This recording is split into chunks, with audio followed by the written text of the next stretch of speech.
Hello, everyone, and welcome to some Saturday sprints. I have no idea what these are going to look like or how long I'm going to go for. I am massively, massively struggling today. Just, massively struggling. I also want to mention that hopefully everything goes smoothly with the camera because it had a glitch. So we're going to keep our fingers crossed that all goes smoothly. I'm not okay. Today has been horrific. Just absolutely horrific. And, well, I'm hoping that being around some of my community will help make me feel a little bit better. I'm going to try and focus on some reading because I think I need to stop doom scrolling, and none of that is helping. Like, I don't think we're going to get any major crazy updates that I can't afford to miss for a few hours. Like, they'll still be there when I get back, and I think I just need a break from it. So I'm going to hang out with you guys, and hopefully you can help keep me a little bit more focused on other things. 100% agree, Phoenix.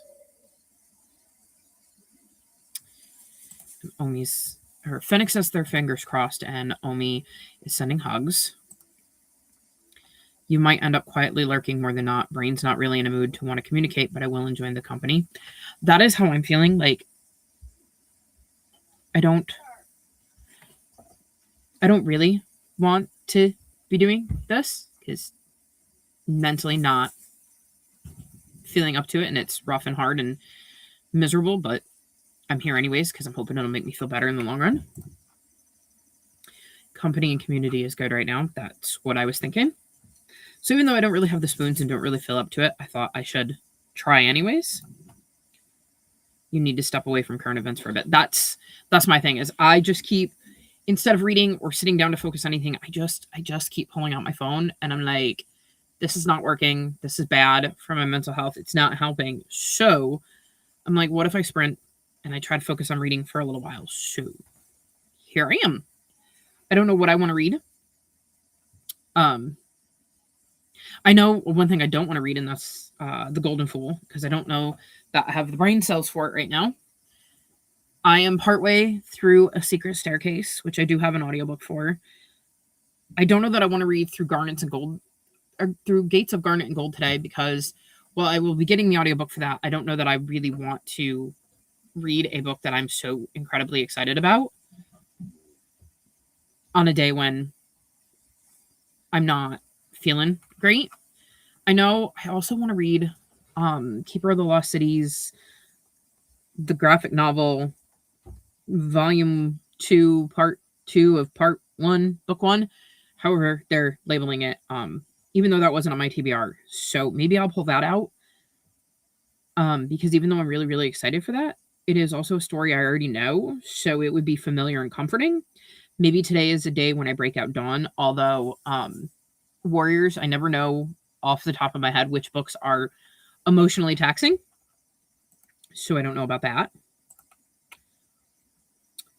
I might try getting stuff done around the house, not sure what, but I think it would help me regulate. That sounds like a solid plan. I don't really know what these are going to look like. I just felt like I wanted to hang out with some people and not be alone, and hopefully spend a little less time focusing on all of the bad stuff, because it's all bad and I'm not okay. So I'm just going to kind of wing it. I also have an ebook going, Mrs. Claus and the Nightmare Before New Year, so I could read that. I also have Lay in the Invisible Island, which is a physical read, so I can maybe read that. I truly don't know what I'm going to work on, but at the very least, I am making a pledge to not check Twitter or Instagram or Facebook or Blue Sky or any sort of social media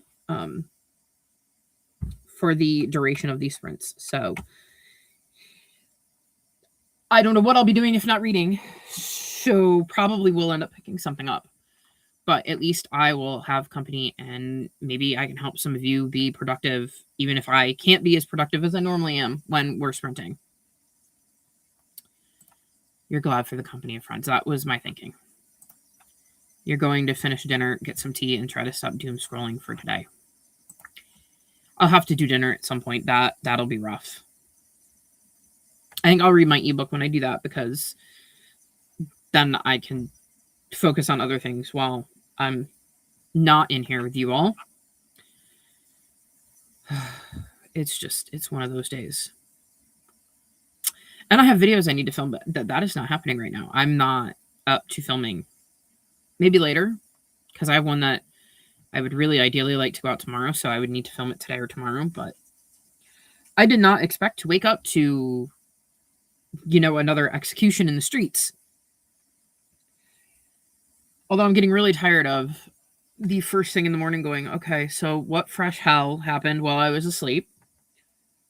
And then it being worse than I could have possibly imagined. But yeah. Anywho, I'm going to kick off this first sprint. And I will see everyone in 30.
How do we do? I listened to a chapter of my audiobook and then decided I was going to pick up Keeper of the Lost Cities, the graphic novel part 2, which is the second half of the first book in the Keeper of the Lost Cities series in graphic novel form. And I got to page 94. And it is really nice being back with Sophie and Co. It makes me want to do a Keepers reread, but I don't think that's wise right now.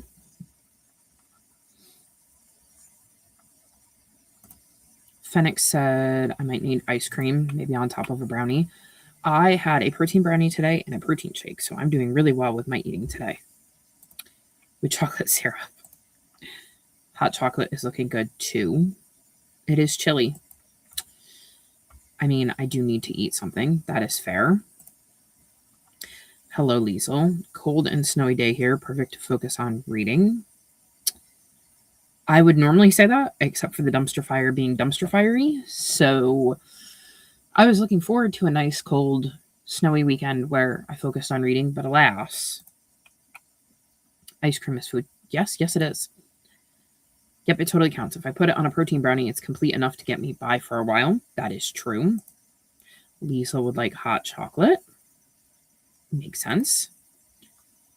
Hey, Chris, just finished shoveling and now looking forward to hanging out and reading Docile. Well, welcome, Nicole. And Nicole said hi to Phoenix, Omi, Liesel, and anyone they missed. You got distracted with random stuff while trying to figure out if I can manage to do something around here. That feels like something that would happen to me today if I tried to do anything of value, where I was like trying to accomplish something with lots of parts. I have read a couple of posts about that, about how autistic brains think differently. So they struggle to see like the big picture, so they can see like it. I've talked about this for years and years and years. But they talk about how they can see that the bathroom, for instance, needs to be clean, but they don't know whether they should wear gloves or if they should cut up rags first or if they should clean the toilet and which things they should start with. And then they get overwhelmed by all of the different parts. Whereas neurotypical people don't think like that. So it is interesting because I've always said that it was always my room that I used as an example. I'm like, I can go in and see that my room is clean and I can see that there's garbage to pick up and there's dirty clothes and there's dirty dishes and I can see things that need to be put away or wiped down. And it's like, but where do I start? And I always struggled with the where do I start? And yeah, it would be like also when I wanted to like clean off, we have like cube shelves in the living room and I would go to clean them off and I would get them all empty and I would wipe the shelves down, but then I would look at all the stuff and I couldn't figure out where to start to put it back, even though there was probably no right or wrong way to doing that. So it's all about figuring out the order of operations, but I don't function well without figuring one out first. That's kind of my thing. And I said, like, what I do better is in that situation is if somebody says to me, okay, go in your room and pick up all the dirty clothes. Well, now you've told me where to start. So I'll go in my room and pick up all the dirty clothes. And then you can come in and go, okay, I want you to pick up all the garbage you can see and put it in the garbage can. And then I can go do that. So when I'm feeling like that, I need somebody who can kind of direct me. Otherwise, I just sit there paralyzed, unable to do anything because I can't figure out where to start.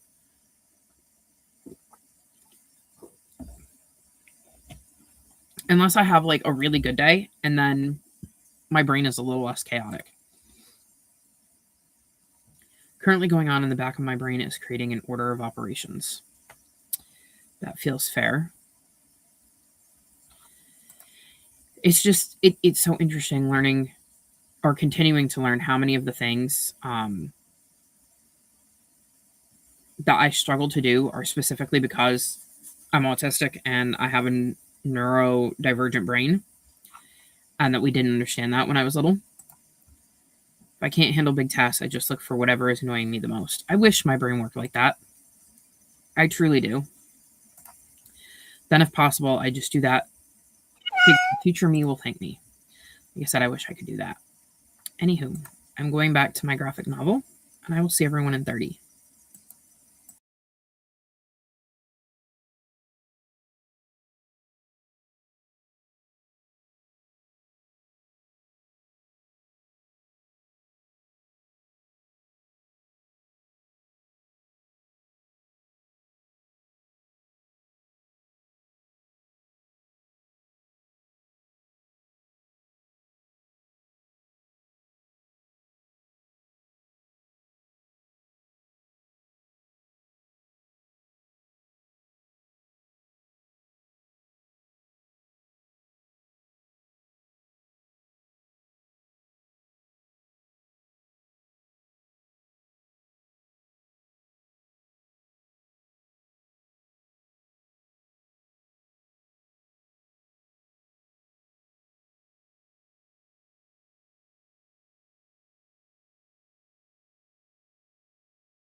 How do we do?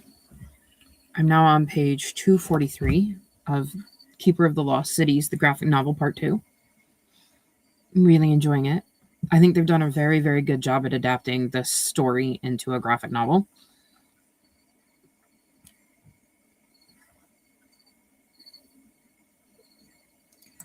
Let's see. Omi finished dinner, sipping tea, and hot chocolate is almost ready. That sounds nice, Omi. And Omi said hi to Nicole. Phoenix asked what Omi ate and said that's a good plan, Phoenix. Phoenix is working on getting hungry and asked for anything inspiring. Omi had leftover pizza and some baby carrots. You had a vegetable. True. I technically had fruit today because I put applesauce in my shake. Oh yeah, that reminds me. I picked up a couple soups to try. New to me, one's pizza and the other is cheeseburger soup. It's the perfect night for a bowl of soup. It is. I will agree with that. I had to go out into the world this week to grab a space heater to hold me over until my replacement heater gets here sometime next week, and got the soup and some other fun foods for the weekend while out. That was very smart. You have a lasagna soup you like. Pizza cheeseburger soup sounds good. You'd love to find a lasagna soup you like. I'm hoping you like these. Fingers crossed, Phoenix. Omi said you'll have to let me know what you think. You realized you're not quite relaxed enough yet to eat, but you put the soup where I'll see it, so when I'm hungry, I'll remember I have it. Gotta love a distracted ADHD brain. Hey, Chris, Omi, and Phoenix. Just got home from my mom's. Thankfully, the ride home wasn't too bad with the weather. Now just feeding the baby because she slept through dinner and going to get some cocoa. I wouldn't mind some cocoa. Hi all, I'm reading Which Way After 40, and I'm starting on page 126 after this next chatty bit. I should probably do dinner because otherwise I'm going to run into my parents being pissy because I'm interrupting their dinner time. Snow is going to start around 2 a.m. and we're expecting a foot or two. I think we're at like a foot to a foot and a half where I'm at. Hi Chris, hope you're good. I'm reading Hitched by J.F. Murray. Very much not good. Very much not good. I've cried multiple times today because of everything that happened out in Minnesota. So very, very much not good. Ooh, I need to make a hot chocolate. It sounds like we're all in the vein of hot chocolate. Like I said, I won't make mine now because I'm going to, I think, eat dinner in the next sprint and then finish this up. Maybe I'll even bring it with me to finish up. I'm having chicken nuggets and french fries. Because I'm currently in a mood where tomato sauce sounds disgusting. Shit, that's fun. You started sorting through a box of old paper stuff, just a basic sort that takes very little brain cells while watching someone play Big Brother in Sims 1. Nice. I'm excited in that sense because Vixella, I think that's her name, her channel name. That's probably not her name, but her channel name, who I followed for Sims, she posted a video today with like that bookshop game, and so I'm excited to see some different content. I've watched a little bit of Simsy's Animal Crossing content too, even though I don't know anything about Animal Crossing, because it's just nice to see them posting some different stuff, and I still want to support them. It's just nice when they're not playing The Sims. The storm mostly went around us. We're cold, but not as cold as expected, and very little snow. We're cold, very cold, and like I said, we're supposed to get like a foot to a foot and a half. We're kind of like close to a line, so like if it shifts a little bit, it is currently 1 and feels like 1. Wow, it actually is 1 and feels like 1 right now. It's positively balmy.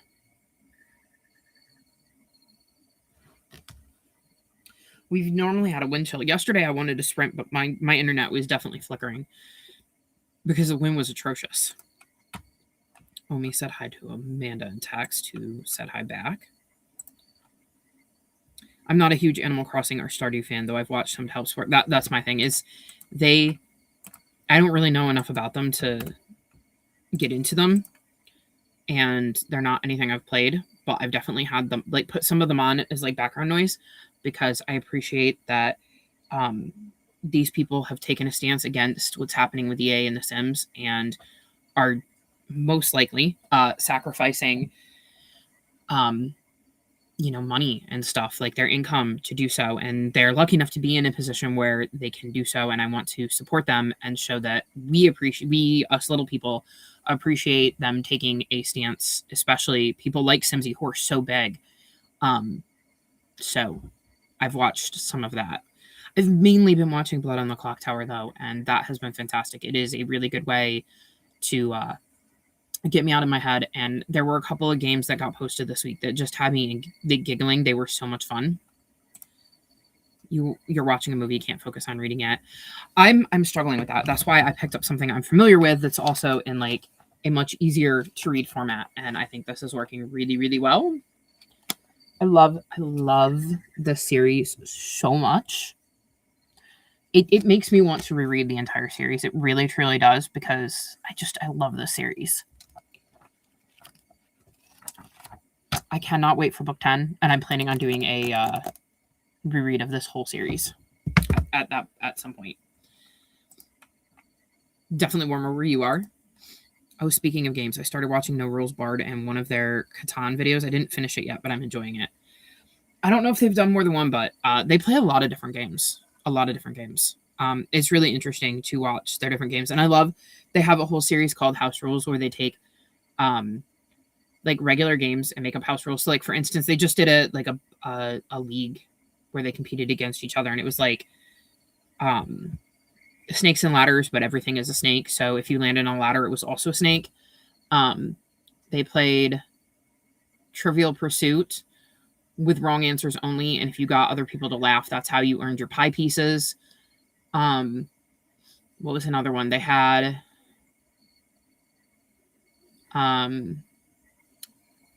Candyland, but you had to guess what the card was going to be if you wanted to move.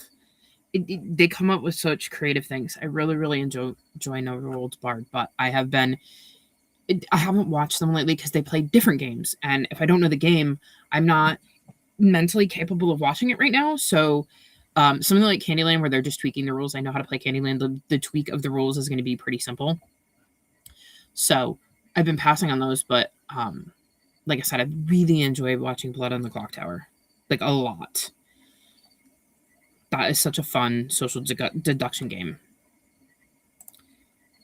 Your snow starts tomorrow morning. I don't know exactly. Well, mine starts tomorrow morning too. We're just not sure. Let me see. Let me see. We'll see when the weather app says that snow is starting.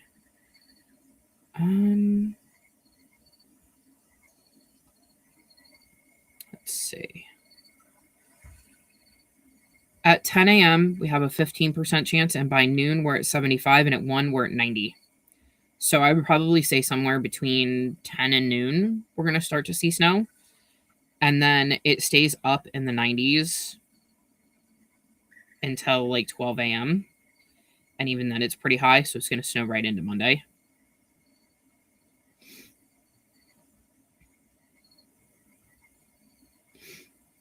And we still, we're seeing 60, 60, 60. This is light snow, but it looks like we're going to have a chance of light snow right until 5 p.m., 5 to 6 p.m. on Monday. Needless to say, we will not be going anywhere or doing anything.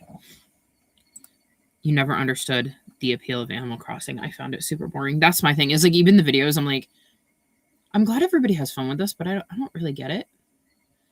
But I am putting, like I said, those videos just for background chatter. I'm not necessarily super focusing on them, but I want to still support their channels because I think it's awesome that they're trying to find different ways to rebrand their channels. Because what's happening with EA sucks. You find it relaxing, but you do take long breaks because it does get boring after a while. I think everybody, from what I've seen, is really excited because they said they weren't going to do any more updates, and they just announced a new update. And so everybody's really excited because there's been a brand new update. You love Animal Crossing and Stardew, but they are certainly for a certain type of player. They can definitely be boring, but the repetitiveness really helps me when I need to play a mindless game. I can see that. I also have to be very, very careful because I've always struggled with video games in certain colors and graphics. would make me like get a headache and very like feel ill. I'm trying to think. There are certain levels in Crash Bandicoot, not in 2. I've been able to play all the ones in 2, but in 3, because I got like the bind up of Crash 1, 2, and 3 when they re-released it, where you're on like the jet ski in the water, and I can play one of those and then I have to stop because I can't keep playing it because it makes me very, very ill because of the colors. It's most of the time like a blue-green color. So I'm very, very picky when it comes to video games because I know they make me very ill. It's something to do with the motion and the colors. You're watching Ryan Plays The Sims, and he's always played the old stuff and not supported EA, so I'm cool with watching him play. See, that's a little different. I know Simsy is still playing The Sims, but she's not buying any more packs, and the only thing she's going to highlight are, like, free stuff that anybody can get, so that it's not money stuff. And I get that. Like, this is a game that makes her really happy, that she's really enjoyed, and because she's already spent the money on it and is very clear on her stance, I don't blame her for wanting to continue to play The Sims, to continue giving people content, especially considering that's something that people find so comforting, and not promoting any of the packs, not talking about the new stuff, like just ignoring all of that and focusing on the free gameplay, especially considering the amazing stuff she does with her platform and, you know, her what is the word? Like her visibility. She has raised money for so many important causes, and I'm glad she's trying to find ways to keep engaged with her base, have her community, because I know how important it is to have community, and I'm sure that she doesn't want to lose that community aspect any more than we would. So, what's going on with The Sims and EA? I haven't heard. They're being sold to Saudi Arabia. You should Google it. It's not great. You found a show you think you can watch to distract myself. Nice. That's fair. People are going to have different reading tastes. It worked for me. It drew me in. I don't know if current day me would enjoy it the way I did when I first read it. But when I first read it, I absolutely adored it. It was like nothing I had ever read before. And so it worked really, really well for me. I read the first 3 books pretty much back to back to back in like the first couple months of the pandemic, and then I bought books 4, 5, and 6, and once I got them, I devoured those 2, and these books are like chunky. And then I've gotten every book since then and really, really enjoyed it. I've read the entire series twice, I think, all the way through. I think the only books I haven't read twice are books 9 and 9.5, because I think I reread the entire series leading up to book 9, and then I didn't need to reread book 9.5. You've been reading, rotating through a couple books, currently 4, it feels like -11 here and snowing. They said we should only get a few inches of snow, and hoping that'll be the case. Hopefully. I know the places I'm most worried about, not that I don't think I know anybody. I mean, I could. I don't know where all of you live, but off the top of my head, I don't know of anybody for certain. Kelly. Kelly lives in Texas, and they're going to be getting some devastating ice. And I'm looking at my 12 to 18 inches of snow going, oh, that'll be a walk in the park compared to, you know, upwards of 3/4 of an inch of ice. That's scary. Didn't they just post something where they blended Uno and Trivial Pursuit? I think so. I haven't watched it, but I think so. That sounds right. They are very creative, that team. You definitely want to watch more after this. I put this one in my watch later because you recommended them. I'll definitely be adding more once this is done. They are a really great place to start for Blood on the Clocktower because every single game they play, they explain how everything works in every single video. So even though they're playing and they know how the game works, they always go, okay, this is my token, this is my character, this is what it does. And I think it's a really great place to start if you want to learn how Blood on the Clocktower works. I adore Blood on the Clock. That's how I got into it, was No Worlds Barred. Kind of same with wanting familiar, which is why I'm curious to see if that extends to blends of 2 games I know. Makes sense. You're currently 3 degrees here, and 9 a.m. we have a 35% chance, so we'll see. It's snowing, showing snow every day through Friday, so that's fun. Again, it could be worse. We could be in the ice area, Amanda. I'd rather have the snow. Your son came home from college this weekend specifically to shovel snow and make some extra money. Hopefully classes are canceled on Monday. I can't imagine they wouldn't be with the amount of snow we're getting. Like, it would be kind of ridiculous if it wasn't.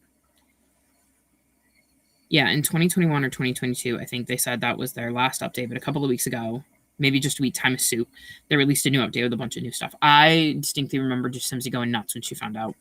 That's why I knew about it. Had a dinner sprint. Who is the they playing all these games? We were talking about how different Sims creators have started to branch out and play different games because they don't want to support EA anymore after being sold to Saudi Arabia and some of the financial and decisions they've been making. So we were talking about the various games some of them have started to pick up, which then turned into a conversation about the channel No Rolled Bard, who plays board games. They play a bunch of different board games, and some of them are like brand new, I've never heard of before. They then highlight ones that are doing Kickstarters, and then other times it's being creative and taking a game like Candyland and playing it with house rules, where, for instance, in the one they posted recently of Candyland, the only way to move was you had to guess what was on the card before you flipped it over. They did one with Trivial Pursuit where you only got your pie if you gave a wrong answer that made people laugh. They did a Snakes and Ladders where ladders and snakes were all snakes, which made it almost impossible to get to the end. That was really funny. And then, of course, I'm always talking about Blood on the Clock Tower. Yeah, we're equipped for this weather. I'm definitely thinking of the people who are in the ice. Yeah, somebody said you've got people in the south who are acting like it's Stormageddon and the end is nigh, and then people in the north are going, "Oh, I just need to wear my big coat because this is nothing for us." This is like I was telling my mom earlier or yesterday that this storm for us is just, yes, it is a major storm. Yes, we're going to get a lot of snow, but it's also like typical for, at least here, New York winters. Whereas I don't think the South is really used to getting 3/4 of an inch of ice. Fun. And I will always encourage people, check out Blood on the Clock Tower. If you have any questions, if you want to get into it, I can help. I've been watching it for like 4 or 5 years now.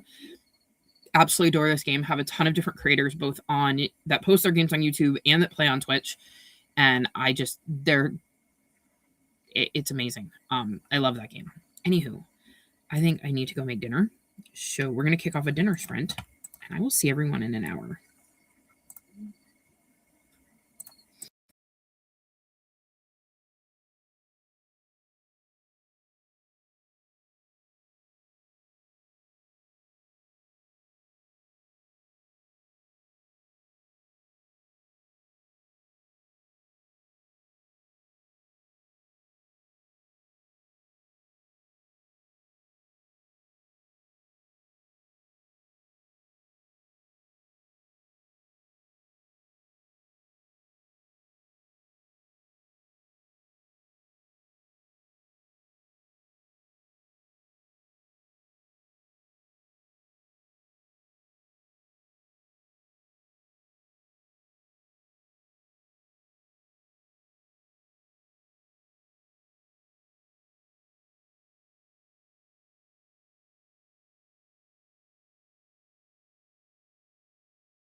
How do we do?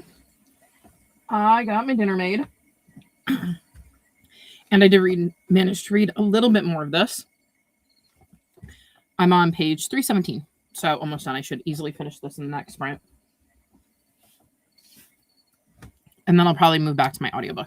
Don't think I'm hitting my page count today. Because that's not on my TBR. That was more I need to read something that's going to feel good to my brain. Wowzy, y'all was chatty during that sprint. Let's see, where did I leave off? I walked down to a little free library today. It was cold, but it wasn't anything I haven't seen before. Yeah, I mean, none of this weather that's happening in my area is abnormal. You just don't want to shovel anymore. My dad does the shoveling. I physically can't shovel. Like with my injuries, I cannot physically do it. But we pay somebody to come plow, so he doesn't have to do too much. And honestly, my dad is the type of person where if I did shovel, he'd tell me all the ways I do it wrong and just say, next time, don't bother, I'll do it. He's that kind of person. Yeah, my mom's in Syracuse. She was like, oh, it's the weekend here. We got 2 feet last week. Yep, basically. I mean, we haven't gotten this much snow in one storm recently, but it's like, this is just something that happens in the winter in New York. Used to live in Massachusetts, and this is nothing for me in Pennsylvania, but people are still freaking out. I don't get it. It's a nothing. I mean, it's a big storm, but it's nothing we haven't dealt with a million times before, and we know what we're doing. Mood Omi, make sure you're practicing safe shoveling. Don't hurt yourself. Exactly. Very good advice, Amanda. I get it, though. Be prepared and all that. For sure. It was decent. I had, like I said, chicken nuggets and french fries, which were fine. I'm just in a state where, like, most food isn't appealing, so I'm struggling. And so I'm eating what sounds the least bad or the least unappetizing. Nicole said, yeah. And Omi said, for sure, Amanda. Even the library was super packed today. People getting ready to be snowed in. I made an order around 7 last night for Walmart. And normally, if I make it at that, like, I can make it at 2 a.m. and get it early in the day. But by 7 o'clock, the earliest slot that was still open was 2 p.m. So I'm assuming it was very busy out there today. Great text. The amount of videos and posts I saw of people being like, make sure you're prepared for the storm. Charge your Kindles. Yes, charge Kindles, charge phones, make sure you have batteries. You know, us up here know how to prepare for that, but hopefully everybody down south who's not used to this weather is prepared, because based on the amount of ice they're getting, I do not think it's likely that they have power. Both of my phones will be charged, for sure. Hello, everyone. I have been fighting a migraine all day. That sucks, Sue. Your Wi-Fi is more out than in today. I hope you are all safe, warm, have food and meds. Going to be a rough across the U.S. over the next few days. I mean, yes, but this morning it was rough in Minnesota, and it had nothing to do with the weather. So, I mean, even if without the snowstorm, things would be rough. Hopefully everybody is doing what they need to take care of themselves, both physically and mentally. Amanda said, be safe, Mary. Hey, Sue, hope the migraine calms down soon. And Mary said, oh, hi, Sue. Healing vibes are sent your way. And Mary said hello to Amanda, text, Omi, Phoenix, Nicole, and Liesel. And, of course, the lurkers, yes. And Sue said, hi, Amanda. Hi, Mary. The migraine is gone for now, but I ended up sleeping most of the day. I guess I needed it. And I agree with Mary. Yep, your body is talking. Sometimes our bodies tell us what we need in the hardest ways, for sure. Hi, Sue and Mary. I'm glad your migraine is gone, Sue. Mary, I hope that you don't lose power. I hope everybody here doesn't lose power. And Sue said, yeah. And Tex said 100% true, Amanda. And Sue said, hi, Tex, thanks. And Mary said, thanks, same for you. Like I said, y'all were real chatty while I was eating. If I download a book on Libby, I can read or listen to it without Wi-Fi. That is also true. That is a very good point. Has anyone read The Witcher? Has anyone read The Witcher: The Last Witch by Sapkowski? No. And Sue hasn't, and Text hasn't. And Mary said, my attempt at joining a group read. I hope this is soft fantasy. Sounds like Kelly has, because it looks like it's grimdark fantasy, which is like the exact opposite of soft fantasy. Oops. Happy Time Zone, my friends. I'm editing an author's manuscript. I want to get done with 5 more chapters, then I can read. Nice. Hopefully we can help. We have a couple of hellos to Kelly. And Phoenix let us know that they're still lurking. Nicole got to page 384, 492. Nice. Tex got to page 161, 162. There we go, which is 56%. Sue read some of Edgar Allan Poe's poems. And Kelly did the Pink Hand that I now know what it looks like because I've seen it often enough. You ate dinner, homemade, twice baked potato soup, and edited 5 pages. Nice. Hopefully it was yummy. You played with the baby and started planning some stuff. She was eating snacks and kept throwing them on the floor, so I'd swing around to look at her, and she would laugh. So she thought it was a game. Aren't kids lovely? To her, it probably did seem like a game, to be fair. Snow isn't the issue here. Ice is. And then we have to specify, do we mean ice or do we mean ice?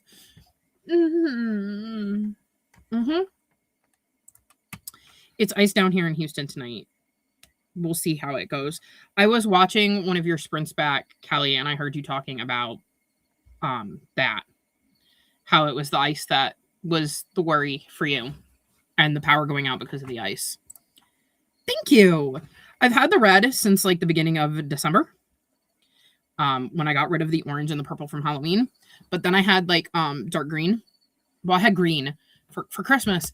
And I didn't love the green and I wasn't loving the way it faded. So we bleached it trying to get it out. And well, it didn't want to go anywhere. So it looks white here, but I promise you it is actually just a really like light minty green. And I was going to go over it, but then it got bleached and we're looking at it and we're going, actually we were both kind of like this. Like me and my hairstylist. So I kept it. It turned out really, really nice. Like, I like the contrast with, like, the darker red and the lighter green.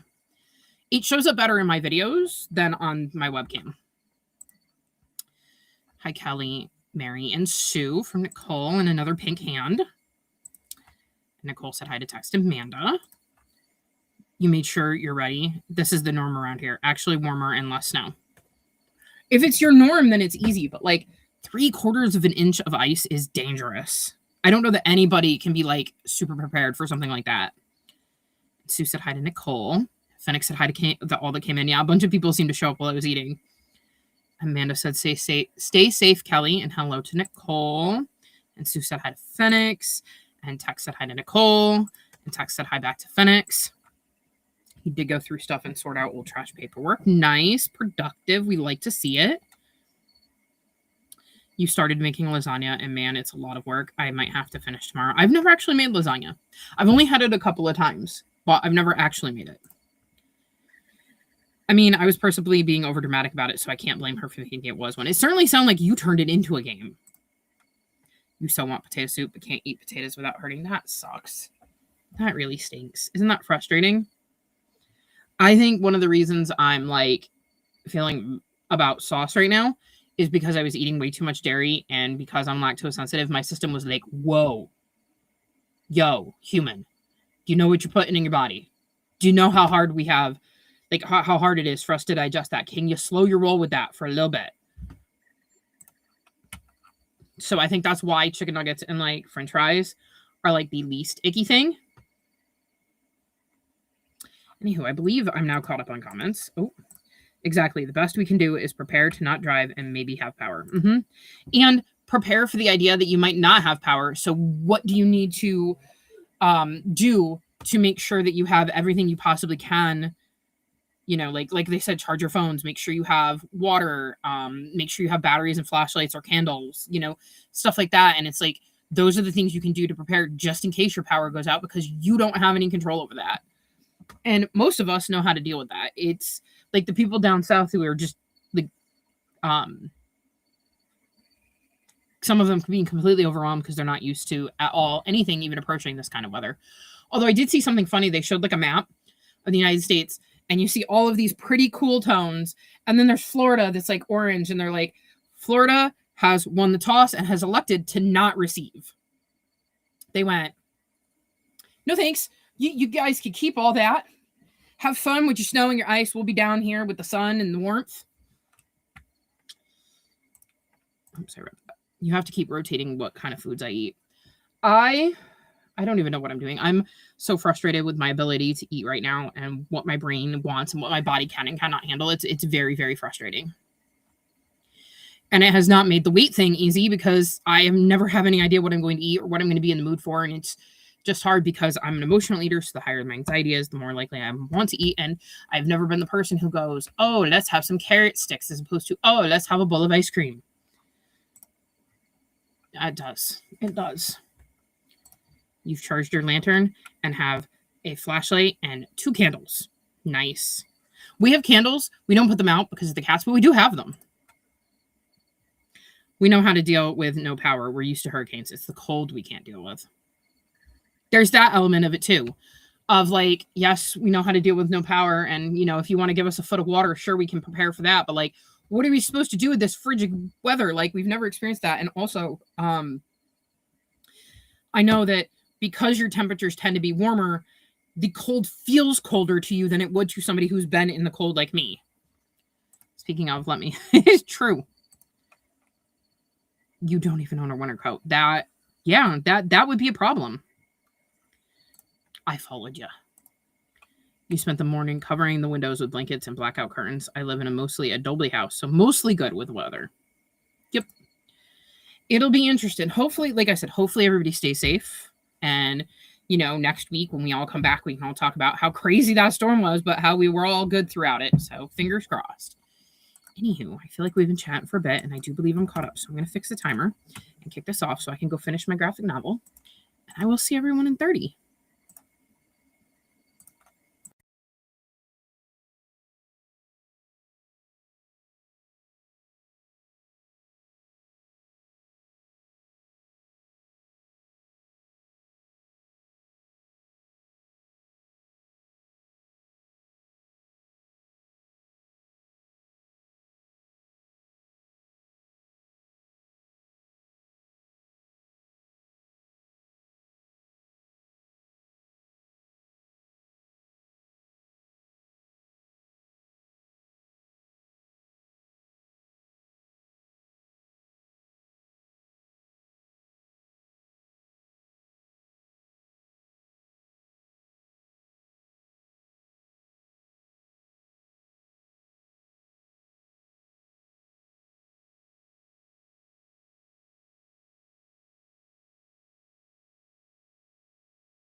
How do we do? 5 stars. Perfect book for what I needed today. Although I do have a wonky page where I have like extra paper. I think they've done a very, very good job at adapting such a big book into a graphic novel series, and I'm really glad they split it into 2. Warriors did the exact opposite. They take the first 2 books in the arc and combine it into one graphic novel. Books 3 and 4 were then in the second graphic novel, and then 5 and 6 are in the third. And I just feel like they had to change way too much, and it really didn't get across some of the emotional attachment that you get to these characters as you're reading them. But this, I think, separating it into 2, just absolutely rocks with how they did it and feels very true to the book. So if you like Keepers, would recommend their graphic novels.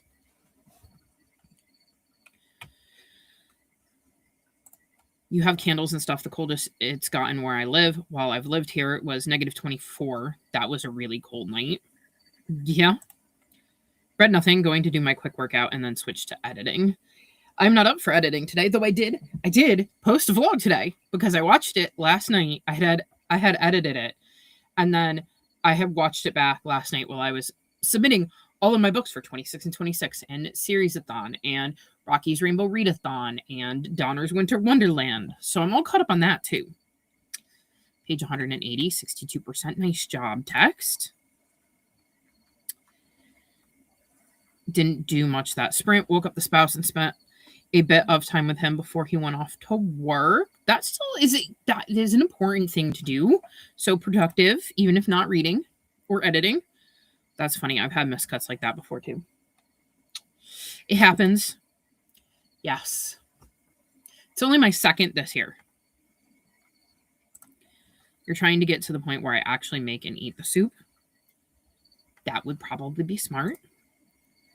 You ate some rice for dinner and watched a bread making video. What did I do during dinner? I mean, I read while I was cooking. I watched Crystal's latest video.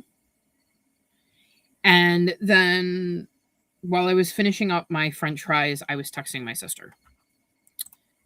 You're going through Hoopla. I also turned my audiobook back on. I'm listening to A Secret Staircase. I have 2 hours and 21 minutes left. So probably 2 sprints. That should be. And then I will figure out what I want to do from there. I don't know. Maybe that's when I get through Gates of Garnet and Gold. We'll see. Because I have that and Lay in the Invisible Island that I need to finish between today and tomorrow. So we'll see what I feel like doing, what I feel like reading. Because my options would be those, or I could pick up Mrs. Claus and The Nightmare Before New Year, because I started that last night, or if I want an audiobook, I can listen to Dawn. Not sure. I have options. But that's future Chris's problem, like an hour from now Chris's problem. That's not a current Chris's problem. Also, Rocky came over for high highs during that sprint. So, of course, I had to pet him. Those be the rules. If one of the kitties comes over and says, pet me, you must drop everything and pet them. I don't make the rules. I just follow the rules.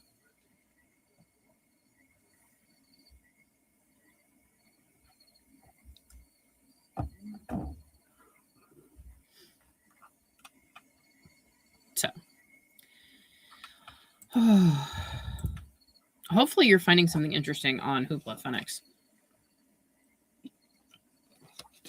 Like something just jumps out at you and goes, read me. I don't really get to do that. I always have my TBRs way too planned. Like I'm planned through like April. Like I've got February and March planned already. With not a lot of wiggle room. So I think that's another reason I like my series to continue jar is because while it's planned, I don't really have a say over which books. So it's kind of like planned but not planned. Anywho, I'm going to go work on Secret Staircase. I will see you in 30.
How we do? Coco. I tip it, but I don't want to accidentally spill it on my computer. So I have hot chocolate, and I have under an hour left in my book, so I'll definitely finish it in the next sprint.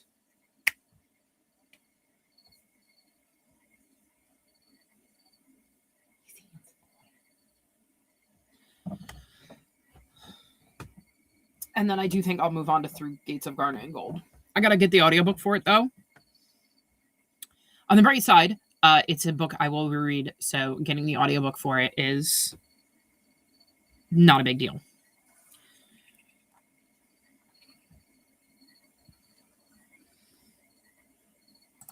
You got a chapter and a half done last sprint. Nice. You've only had 1 5-star this month. And I was being generous due to it being for a younger audience. It was cute though. My other 5-star was Semi Well Adjusted Despite Literally Everything by Allison Stoner. Extremely hard read. That just reminded me how fucked up the entertainment industry is for kids. But I really enjoyed reading their story and, getting to know a little bit more about them. It was one that I hadn't planned on staying up to read, and it just sucked me in such a way where I couldn't put it down. You have 1 chapter left, then you can read. Nice, exciting. For 69%. Nice. Working on uploading. Very good. I just want to say thank you to all of you who have been here tonight, even you lurkers, because I came into sprints just feeling so down and out and drained and exhausted, and y'all have made me feel so much better that I think I'm actually going to be able to film at least the video that needs to go out tomorrow. So thank you for that. I really, really needed that. Hi everyone, Jen here. You're reading Sprinkles and Sea Serpents tonight. I like that title. You got to 69% in the last 15 minutes. Nice job, Jen. Also, I'm so cold I can't feel my fingers, but I really want some ice cream. It happens. As somebody who lives in the cold, it being cold and you feeling cold never makes you not want ice cream. You still will want ice cream. You got ready for bed, and I'm attempting to focus my brain on a book, but might just play cozy farming game instead. LOL, we'll see. Which cozy farming game? You ended up reading 12 pages, now sitting at 252 of 615 of Obsidio. You're trying to get to the baby to bed, and then I'll be prepping to film a bit. I need to film tonight. The videos I need to film before February 1st are Phase Out Your TBR, which would not be what I was filming tonight because, no. I need to get on that, though, because I just realized I only have a week left. I need to film the video for my TBR for random. What is it? Randomathon? Let me see. Hang on. It's by The Bright Side Girl, and my brain knows it has something to do with random and knows it has something to do with time. Is it just Randomathon? Yeah, Randomathon. Because I've picked out a book for each of those, and while I don't think I'm going to be reading any of them in January, it does indeed start Monday.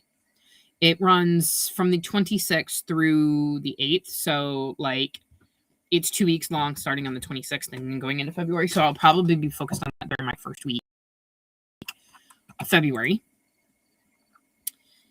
And I need to film my December book haul and my Rainbow Crate. And my anticipated releases for February, which I was working on yesterday while watching back Kelly sprints. Because I was adding pictures to my graphics because I'm trying to use Instagram a little bit more. If y'all wanted to see my 5-star picture books, it's on my Instagram. And also, if you haven't, I have a poll up in my community tab. Y'all can help me choose which ebook I read in February. Text said hi to Jen. You got to page 18 of 60 in the 4th in the Forever Cabin series. Nice job, Sue. Yay, glad sprints helped you. They did. Amanda can tell you that I was telling Amanda that I did not feel like sprinting. I wanted to sprint, but I didn't feel like I had the spoons, but I might do it anyways because oftentimes it makes me feel better. And, well, it worked. And Kelly said hi to Jen.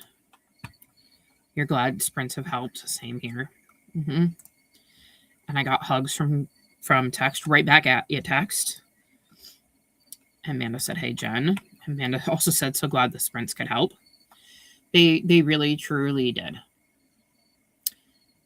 It helped me focus. It helped me get out of my own head. It helped me get off of doom scrolling. I mean, I will be doom scrolling again later, but like at least for a little while, I took a break from it, which I think is important. And I was struggling to do that on my own. So y'all helped with that.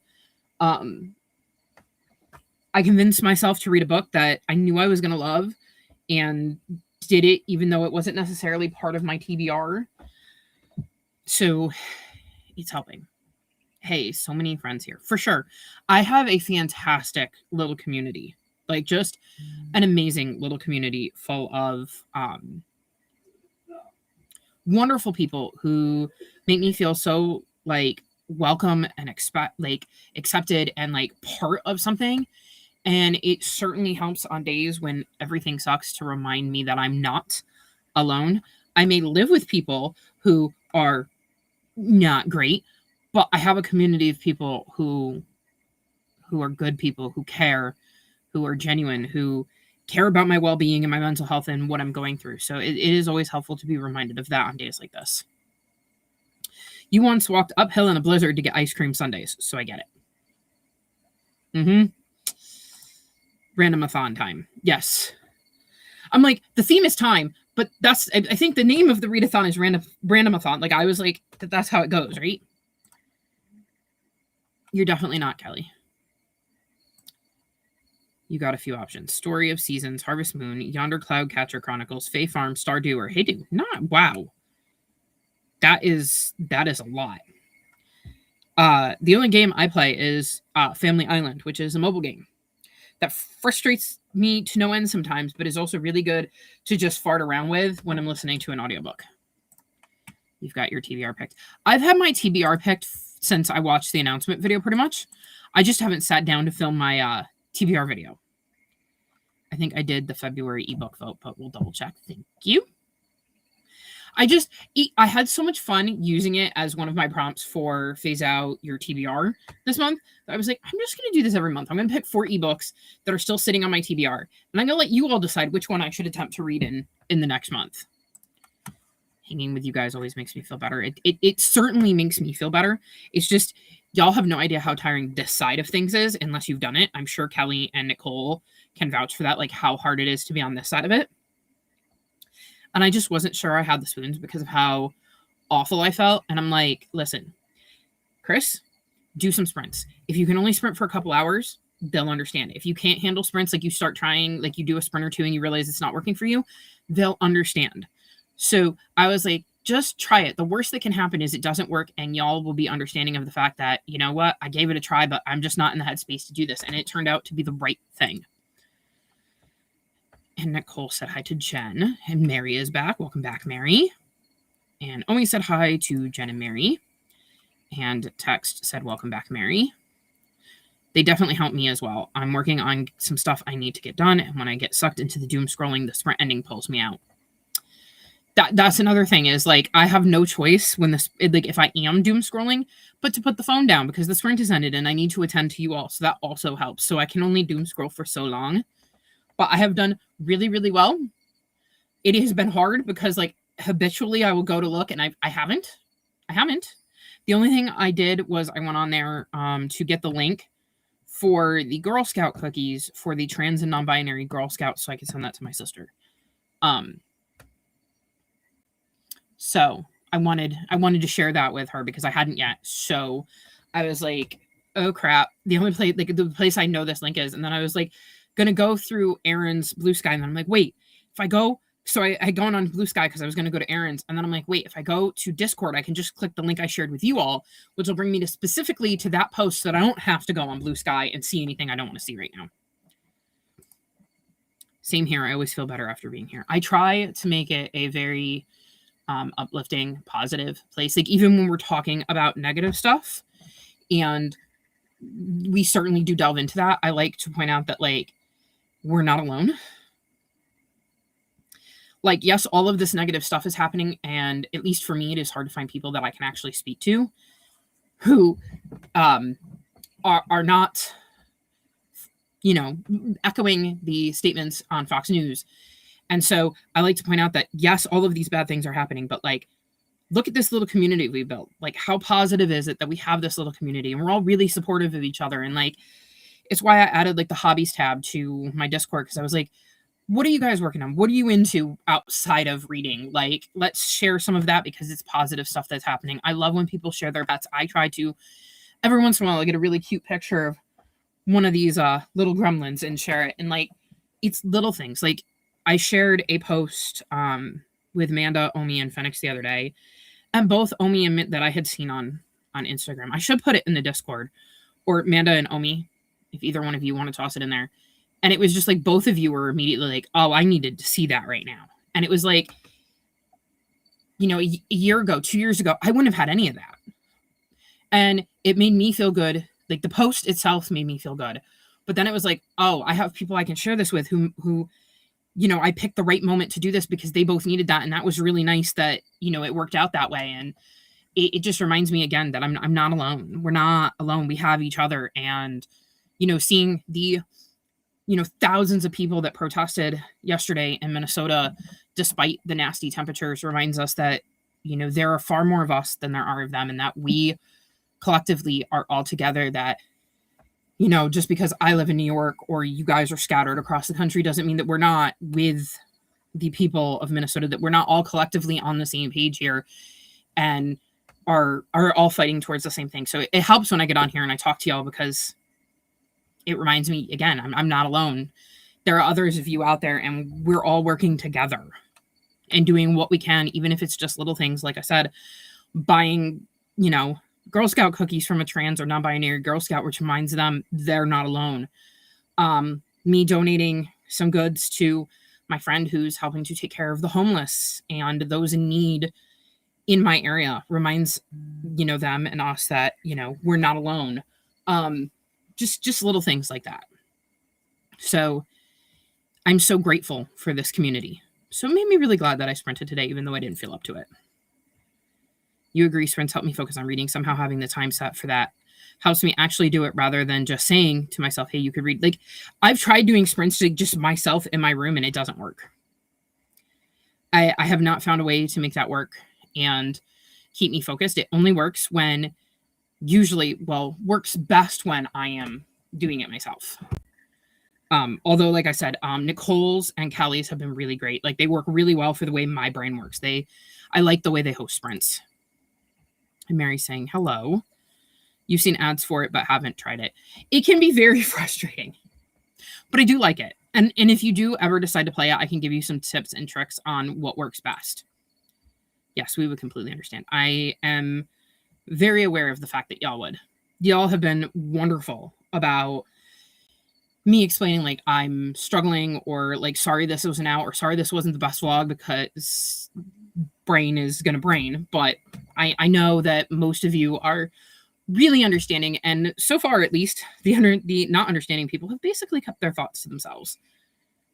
And I try to remember to put myself in, you know, your guys' shoes. Like, if Amanda was behind on posting a video, or Nicole was behind on posting a video, or Jade, or whoever that I like to watch, would I be upset if they were doing it because they were protecting their mental health? And the answer is no. So why would I expect anything differently when it's my videos and I'm the content creator?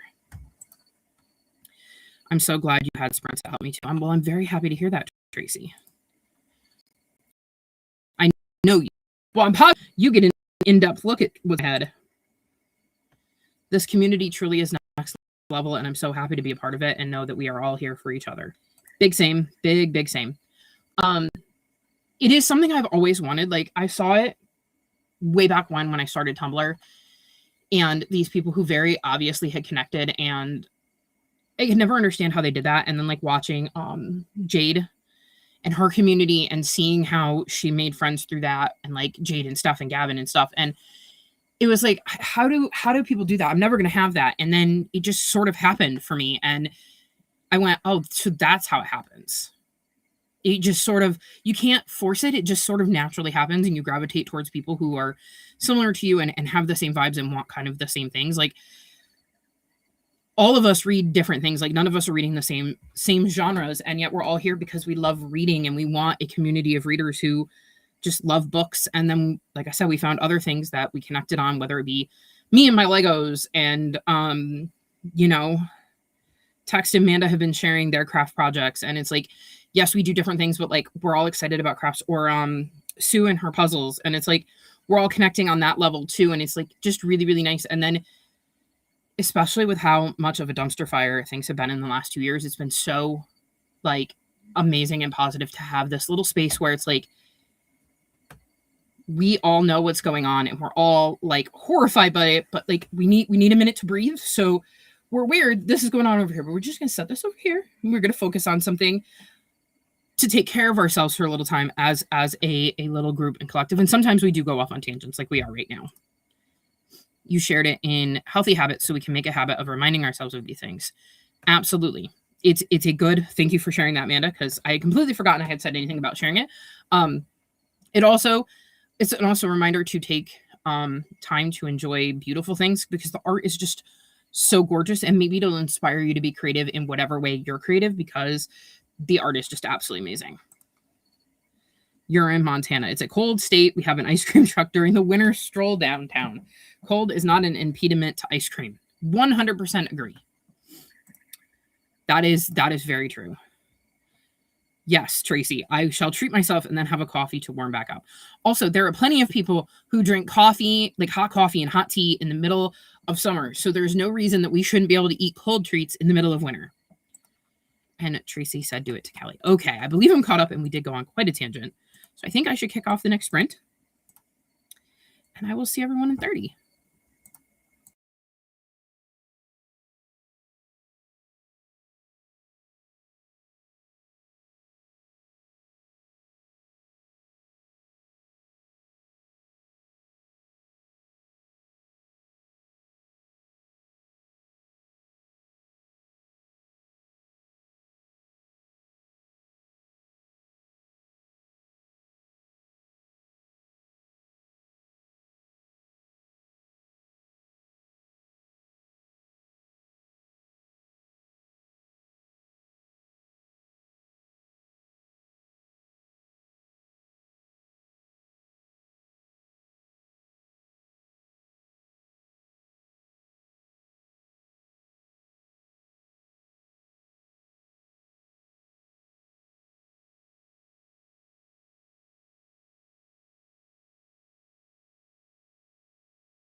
How did we do?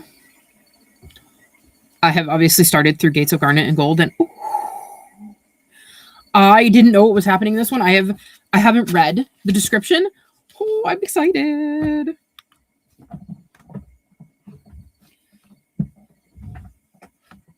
And obviously I finished A Secret Staircase. Fair point, Chris. I do drink hot coffee and tea, even when it's over 100 out. If you can drink hot stuff in hot weather, there's nothing that says you can't eat or drink cold stuff in cold weather.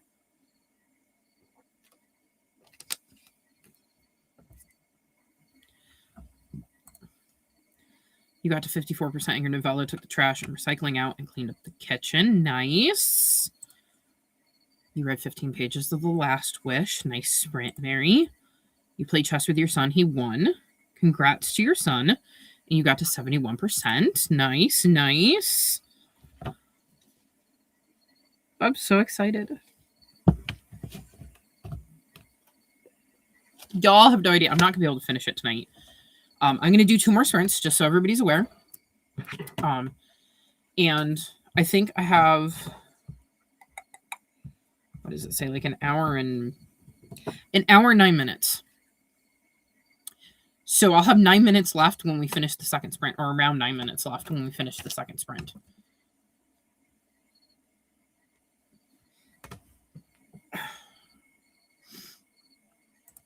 You got to page 216 and 74%. Very good text. You're running out of spoons, so lurking. That is fair, but thank you for letting us know that you're lurking. You finished the editing chapters. Only 100 pages left. Now you're enjoying strawberry cheesecake ice cream. I'm a Tonight Dough fan. I am taking a break from ice cream, though, because I've been having, I think, some problems with dairy, so we're doing a bit of a dairy detox. But Tonight Dough is my go-to. My mom has, is it white chocolate raspberry truffle from Haagen-Dazs? Nicely done, Jensen. Yes, nicely done, Jensen. I never got into chess. I know like how all the pieces move, but I've never really played it, and it was never really my game.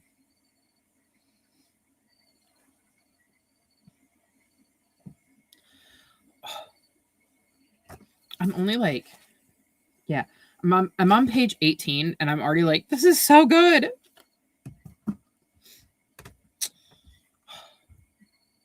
I might end up reading 2 5-stars in the space of like 3 or 4 hours, which is really exciting.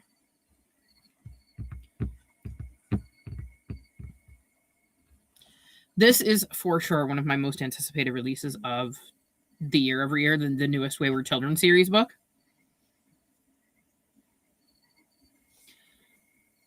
I love this series so much. So much.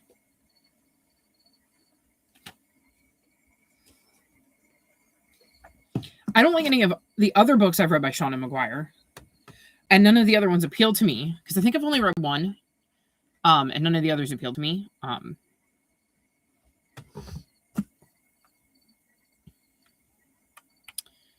Ben & Jerry's makes delicious dairy-free ice cream. Interesting. I keep saying I should try it, and I think my problem is that like I can't get any flavors that I like at Walmart, so I have to wait for it to go on sale at a different store, and then I have to remember, and it's a whole thing. The book is Through Gates of Garnet and Gold by Seanan McGuire.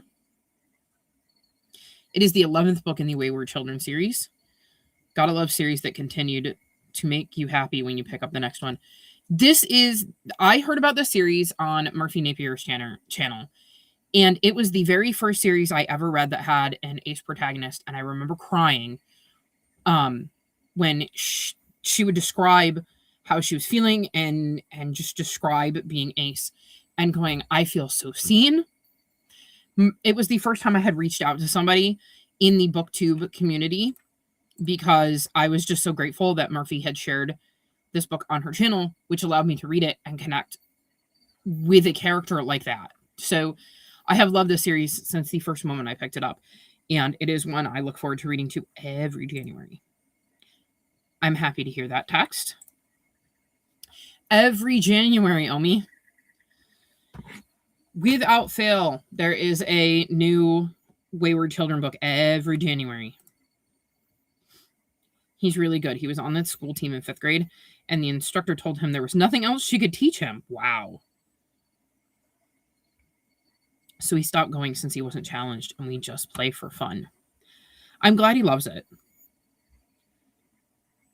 I mean, I would love, like, I think I'm assuming he would enjoy playing with somebody who could challenge him and would continue to make him better and learn different things. But like, I also love that he just enjoys playing it for fun, even though he's really good at it. Ah, that's fair. I can see something about like, because from what you said, he sounds like he loves it, and not wanting to turn something you love into like a competition and putting pressure on it. I still think, like, though, it would be really cool if he occasionally found people who were on his level or better so that he could continue to get better at the game, because I do think it's sometimes fun when, at least in my experience, when you're playing against people who are just as good as you, if not better, because at least in my experiences with certain things that require other people, that I just think it's fun sometimes to be challenged. Is it on your phase out your series-a-thon, TBR? Shonen is a fabulous human being. I don't follow Shonen, but I've never heard anything bad about them. Like, all the things I've heard have been in the positive realm, and so I could totally believe that. Oops, got distracted, but got to page 296 of 615. Nice job, Amanda. And on that note, I'm caught up on comments, so let's unpause the timer and get back to sprinting. I will see you all in 30.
How did we do? I got to page 76, and y'all, I'm loving this so much.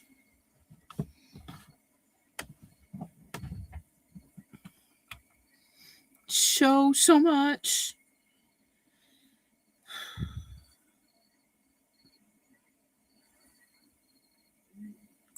So I had a thought on this, Omi. If you want, you can add that to our buddy read schedule, and I will reread them with you.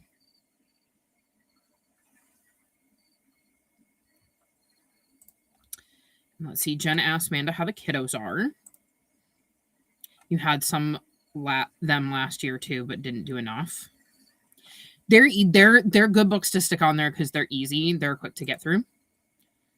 You spent a lot of time with them at Superstars Writing Seminar a few years ago. Oh, so you know they're an amazing human being. Well, I will take your word for it. I have no reason to believe that you would be telling Porky Pies. So that is wonderful to hear. It makes me glad to know that I have now bought 2 copies of this book, because obviously I bought the physical copy and I bought the audiobook off of Libro FM. Oops, accidentally closed the screen while editing, missed the chat. I need to go see this on the other screen. Oh, that heart is cute. All we talked about was how awesome you are, Nicole. Nicole is very, very awesome. And Nicole said, oh, you guys are awesome too.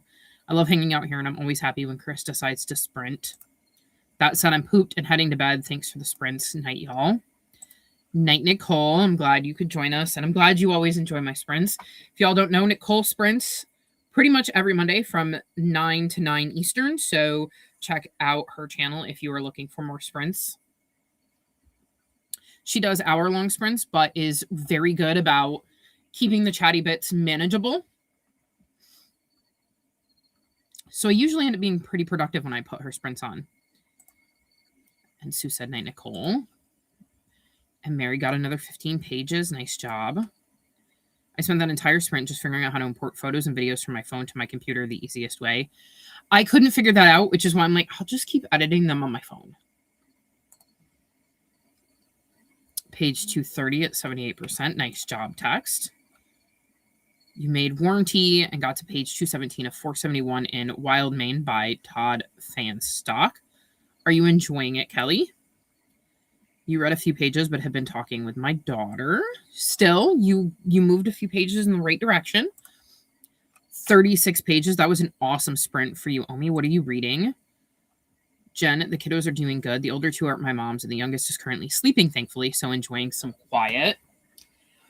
Hopefully that'll allow you to be productive. It was interesting watching Crystal's video and her talking about how she's trying to figure out how to run her channel when she's got, the 3 kiddos, 2 of which are twins, which, is a handful. And I'm so glad that she's trying to figure out a way to continue to film and post, because I've always really liked her videos. Oh, okay. We can definitely add to our buddy read list. Y'all would not believe how many books do we have. So we have the Warrior series, which will still be sitting here reading when I'm 312 at the rate they write. We have the Cosmere read along that we're doing, which you'll still be working on, the first year of books when I'm 312. I'll be long done, but you'll probably still be working on it. We have the Sir Callie buddy read that we're going to do. What is it? 6 Broken Blades. Is that what it's called? We're going to buddy read that. I'm probably forgetting. I'm always forgetting something because me and Omi are just constantly like, yeah, we should buddy read that. Yeah, we should buddy read that. Yeah, we should buddy read. To the point that we have a spreadsheet. We have a spreadsheet, y'all, now, just to keep track of what books we're buddy reading and what month we're supposed to be, or months we're supposed to be buddy reading them in. You said night, Nicole, even though you're probably often in bed. That is true. I still say night. The sentiments are there. You ate some ice cream. Hopefully it was yummy.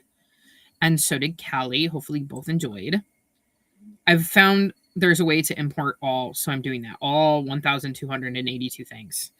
Yeah, I'll just stick with editing on my phone. Yes, this is a classic fantasy with a cast of characters and a fascinating magic system. I love it. I'm happy to hear that. It's always good when you pick up a book you love. You're reading Stalking Jack the Ripper. I have 45 pages left, but I'm getting sleepy, so we'll see.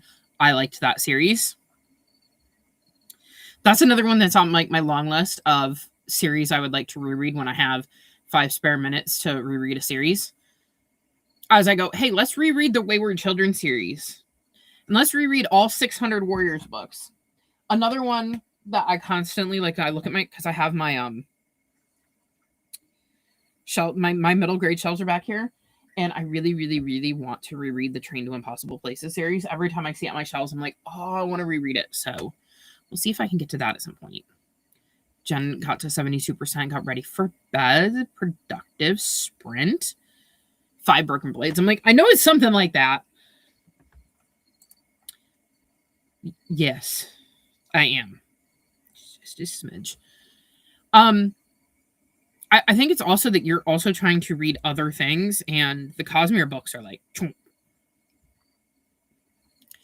And I think when we started, you were still doing the Catch Up Book Club, so you were also trying to read John Gwynne at the same time. And while I can read Robin Hobb and Brandon Sanderson at the same time, you're not quite as good at juggling those huge chunky fantasies. I need to read that one. Omi. I found it at my library sale and really want to get to it. I got the first 2 on sale, I think from Books A Million, and I think I have the third one in my cart on Book Outlet. I think Omi had mentioned getting them at some point, and then I decided to get them because they looked interesting, and I kept seeing them and going, oh, that looks interesting, and then not getting them, and then I finally, did. Oh, yes, our Percy Jack. See? There's always something. There is always something that I'm forgetting. It's interesting. I did not know it was a series when I started it. Interesting. That is always interesting. I like the ones where like I pick up a book and I'm like, woohoo, standalone. And then like 2 years later, no, actually, here's book number 2. We decided it's a series now. Yes, this is a stress. There was just an error, but I'm not sure which photo, so I have to go through one by one. That's for another day. I'm just going to stick with my phone. Ooh, Stalking Jack the Ripper is the book that got me back into loving reading back in 2016 when it came out. I really enjoyed that series. Them chunky books get me. Yes, I was doing Faithful and Fallen at the same time. I still have to read the last one, but I'm scared because it's the final, so they're probably going to kill a bunch of people. No comment. And you said that's high praise, man. It is. The book, I'm trying to think. The book that got me back into reading was probably, honestly, if I'm being completely honest, The Nightingale. I think The Nightingale was probably the book that made me go, oh, right. I remember why I love reading. The book that almost killed my love of reading after reading The Nightingale was, funnily enough, the first book in the Mistborn trilogy, which I have since read and absolutely loved. I'd be down for a Wayward Children read from scratch. I've never read that series. Ooh, we might have to organize a read along. We might have to organize a read along. This is how we end up doing the read alongs. What was the other one we did? We had 3. Oh, Nevermore. I did a Nevermore one. Okay. I gave that book 5 stars. And it has stuck with me to this day and is one of the best books I've ever read. My mom, who is not a huge historical fiction fan, and is the type of person where if she were to be reading, she wouldn't read this, but let's say she was reading Through Gates of Garnet and Gold, and she finished it tonight. By tomorrow, she would have forgotten the details of Through Gates and Garnets and Gold, and I would be trying to jog her memory, and I get so frustrated because she's like, she reads it and then let's go. She still talks to me about The Nightingale. To this day. I'm trying to see. I need one that's set. Goodness gracious, I hate Goodreads.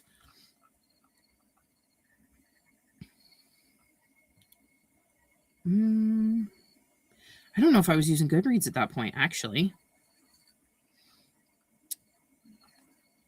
Maybe. I think, yeah, it was The Nightingale. I read The Nightingale on January 12th, 2019, and I was like, oh, I remember why I love reading. And I had started reading at that point, the Wayward Children series. I was reading that at that point, but I was just like, oh, this reminds me why I love reading. Like, I hadn't read a book that I love like that. And then I finished, I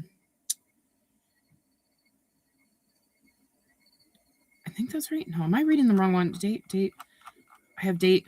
Which am I doing? Yeah, date read. Okay. I was like, do I have the right thing here? And then I finished Mistborn on February 16th. So I got that I love reading thing for like a whole month before it destroyed my love of reading. And then I finished Ink Death, the third book in the Ink World series, on March 23rd. And then the next book I finished was Into the Wild on April 24th.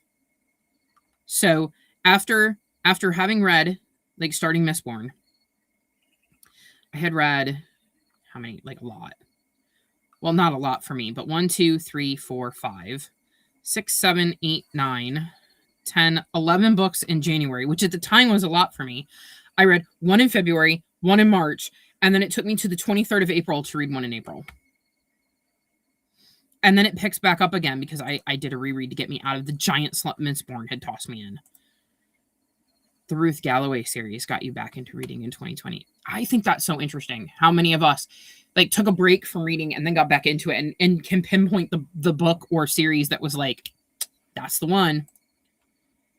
It's, it is one that I want to reread, but like emotionally, I'm never going to be able to be ready for it.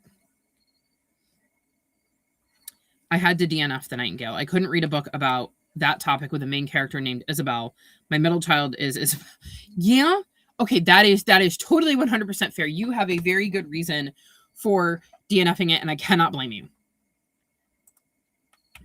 Well, it wasn't so much that I fell out of love with it. I was just like in college. And so when I was reading, I wanted stuff that was familiar. So I read a lot of fanfic. I read a bajillion really amazing fanfics of the series that shall not be named. There are so many fantastic fanfic writers that were writing just wild fanfics that really also changed the way I looked at that particular series. Long before she went off the deep end and exposed that she was the Voldemort of everything. There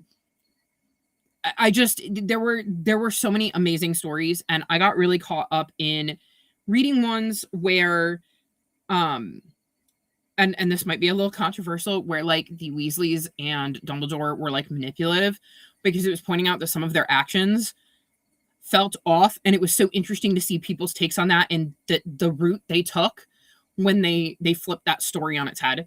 I also read a lot of Once Upon a Time fanfic because I was really into Once Upon a Time, and the amount of different people I have read for Emma and you know who she was with in those is just absolutely hilarious. I can remember, I want to say it was the summer of 2012, and I can distinctly remember listening to The Wanted and Adam Lambert's album that was out at the time, and just devouring Emma and Jefferson. I think his name is Jefferson, the Mad Hatter, and just reading tons of fanfics where she ended up with the Mad Hatter. Just I have such a vivid memory of tying those two things, because I would have like Adam Lambert on in the background while I was reading.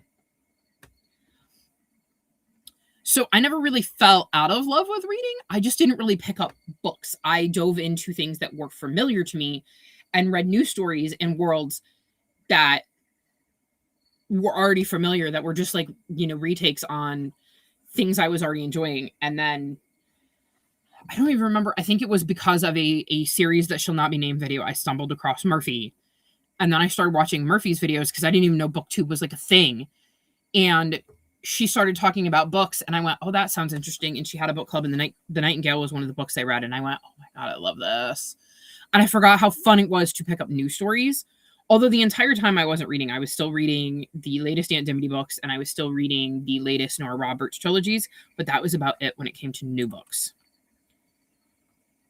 Yeah, you were selling me on The Wayward Children as well. I'll need to read it. Okay, so it's going to be, we're getting a group here. Omi, so we'll work on that. And maybe I'll have an announcement on my channel at some point, because it sounds like we're going to be doing a Wayward Children's read along. More read alongs, the merrier. I haven't. just keep in mind that Omi will be finishing it in the year 2072. Do read it. Friendly peer pressure. Mm-hmm. It is. It's going. This is an amazing series. I want you to read it. I think you should try it. Maybe it won't be for you, but you should definitely try it because it's awesome. I read Evelyn Hugo in January 2025, and I was so worried about a slump because I didn't think anything would even come close. The woman also felt that way. No idea where I could go from there. That one is probably my least favorite of her like historically fiction ones. Nicole has a good video. I'm assuming it's a good video. I haven't watched it. I keep meaning to watch it and then forgetting. But when she was reading it, she was talking about some of her thoughts, and those sounded really good. So I'm assuming she goes into depth in that. Where she talks about some of her issues with that book. So I think I should watch that. But you might want to check that video out because I think she comes at it from a completely different perspective. So I think that is, I keep meaning to watch it. That is the only book that since like The Nightingale that my mom hasn't read of Kristen Hanna's, because so my mom was engaged when she was 17, and my gram wouldn't let her get married because she wasn't 18 yet and her fiance was. And rather than, waiting for her to turn 18 and him just kind of twiddling his thumbs, he signed up and got shipped to Vietnam and died. And they just completely destroyed my mom. So the last thing my mom wanted to read about was Vietnam. So that's the only one she hasn't read. 2072, challenge accepted. Omi is very bad at reading buddy reads on time. I will say that. Look at him done eventually. It's why I'm like, I devoured Midnight and I devoured Moonrise, and I haven't talked about it in the Discord chat because I'm like, I devoured them. I don't even know what to say. I got into them, read them, and finished them, and like, I don't want to accidentally spoil anything. So I'm like, I'll wait for Omi to start commenting on them. We pulled Manda into our Warriors right along. She's a little behind us, but we did pull her in. Anywho, I've been chatting for a while. So let's unpause the timer so we can get into our last sprint. Whoopsies. Let's pull up that banner. You read Evelyn Hugo and The Invisible Life of Addie LaRue in the same month, so it was a stellar, top-notch 5-star month. That motivated me to keep reading new to me books and authors. I liked Evelyn Hugo, wasn't a huge fan of Addie LaRue. You do. That is very true. Very true. Anywho, final sprint. I will see you all in 30.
How did we do?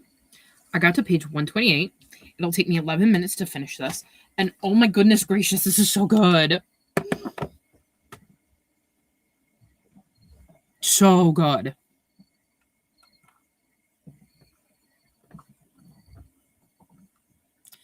I am too. I mean, look at me still on book 2 of Warriors. I'll claim to join the Wayward Children one, but would probably be right along Omi with when I get to rereading it. A buddy read within a bunny read. Haha. And as I said, if you wanted, Amanda, we could host the Wayward Children read along together. That might help you stay on top of things. You need to get your hands on physical copies of the rest of the series. I stopped collecting it Beneath the Sugar Sky because I wasn't really loving the series at that time. I'm trying to figure out which book. Let me look and see which book that is. That's book 3. See, what's interesting is, I mean, I gave them all 5. I think I've given most of them 5 stars. The last 2 have gotten 4.5. The first 8 got 5 stars, and then books 9 and 10 got 4.5. And then I think this one's getting 5 stars. And I think of the first 3, Beneath the Sugar Sky was my least favorite. But that one, for some reason, hooked me immediately, and I've been stuck ever since. I think it really does, like, the books that I think are going to hook you and really draw you into the series are going to be when you find your character, whatever character that is. It's almost like, you have these worlds and they go through the doors, and it's kind of like that. Like, if you aren't finding your door, you're not going to enjoy that world. So it's almost like if you don't find your character that corresponds kind of maybe even with the door you might go through, then you're not going, do you see what I mean? If you've read the series, you probably get the connection I'm making between the two things. You've only read book 1 of Warriors, and I need to reread it because it was years ago. Well, feel free. There is a chat in my Discord where me and Omi will chat with you if you decide to reread it. And Amanda is working on catching up, so you two can kind of catch up together if you want. And if you can read more than 1 book a month, you will catch up to me and Omi. You'll catch up to me a lot faster because we had this is what, month 9? No, month 9. Well, 11, because we did the first 6 arcs. Then we did a manga series. Then we did 2 standalones. So this is month 12. And then we started arc 2. And this would be the 3rd book in arc 2. So it would be month 12. So you could easily catch up to us. And Omi, like I said, has not read any of arc 2 yet. You're dozing off, so I'm going to bed. Nice to meet you, Chris, and good to see everyone else. Well, thank you for joining us, Jen. Hopefully we'll see you next time. Really glad you decided to sprint. Enjoyed everyone's company. Hope to see you all again soon. I'm really glad I did, too. I think it was the right decision.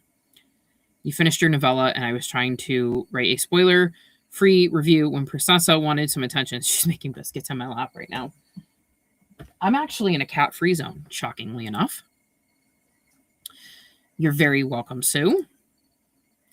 Made it to page 241 of 471, past the halfway mark, and there's a huge mystery I must know the answer to. Fair.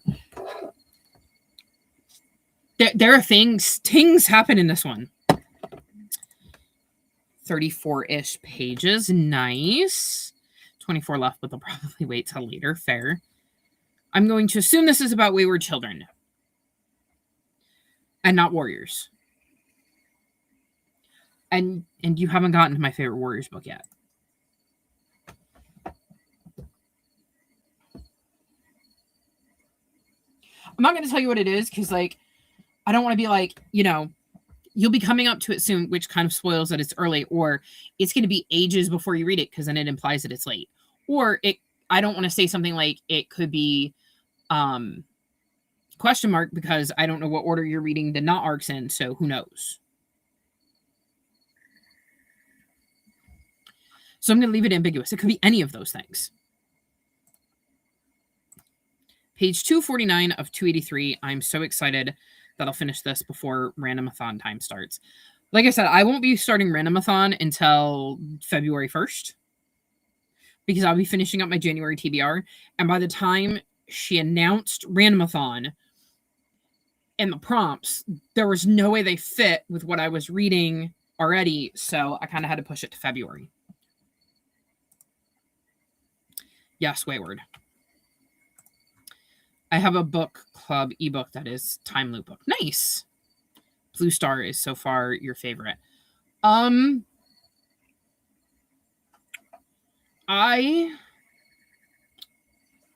Okay, there is a character who is my favorite that is in the first arc, but I don't want to say who they are because part of the reason I love them so much is because of certain things that happen to them. So, like, one, if you haven't read the first arc, I don't want to say who it is because then I guarantee that they lived through the first arc. And then two, I don't want to say anything about who they are because I don't want to tip off to Omi for certain that they are massively important somehow in later books.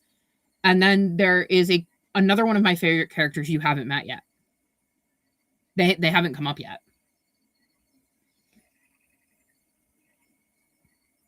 I'm looking at my Warriors books because I have them all over there.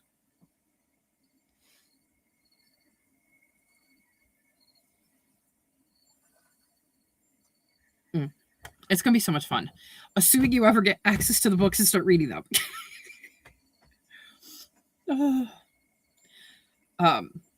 Because I'm guessing, based on the fact that you haven't started or said anything, that you didn't get them through thrift when they were on sale.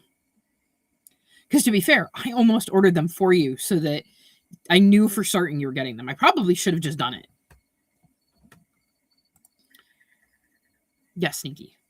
Mm-hmm. Yeah, I will say this. My favorite character throughout the whole entire series is somebody you meet in Arc 1. But I don't want to say who they are because Tings. I noticed that there's a spinoff called Midnight, but I should probably read the very first work. That is not a spinoff. That is the second arc. It follows the events of the first arc, and there are like standalones and mangas and novellas that are in between that first arc and the second arc. Good night. Thank you for the sprint. You're very welcome, Kelly. Thank you for joining us. Nope, I didn't, but my hold will be available in about a week, I think. Note to self, next time I think about letting Omi get books for themselves when there's a sale, after I've reminded them multiple times that there's a sale and they should do it, just get the books for them myself.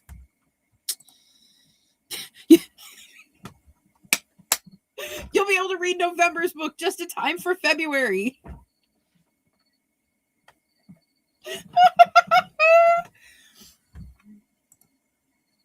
Do you see what I mean by the fact that, like, I'm going to be on my, like, I'll have read the entire series, finished it, and started back over at the beginning, and I will lap Omi. I'm telling you. You watch.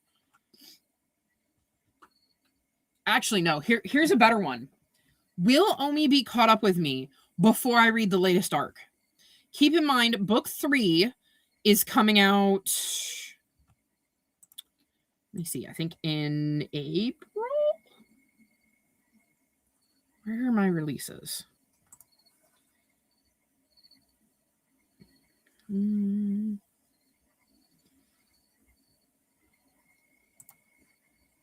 Book 3 in this latest arc is coming out at the very, very end of March.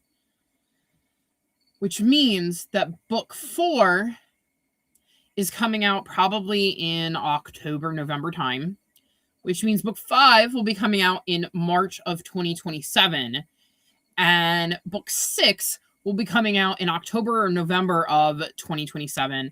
Which means I will be reading this arc in November of 2027. Like October, November of 2027. Who thinks I will finish that arc before Omi catches up and is actually on track with the buddy read? Yes, it's all, anything that is Warriors, anything that is marketed as Warriors, it's all one big series. One big series. Yeah, I can binge them alongside Yumi Painter or whatever.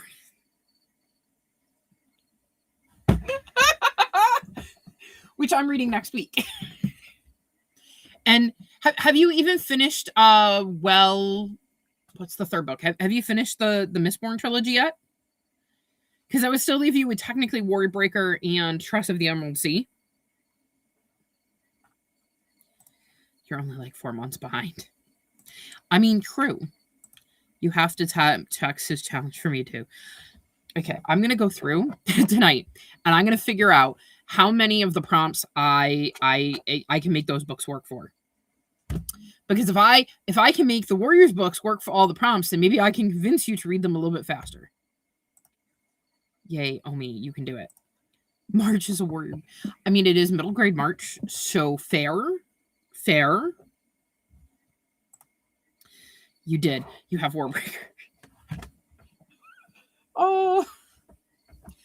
This is what I said. We keep adding buddy reads, knowing that Omi can only read so much and is already behind in multiple buddy reads, and yet we just keep adding them.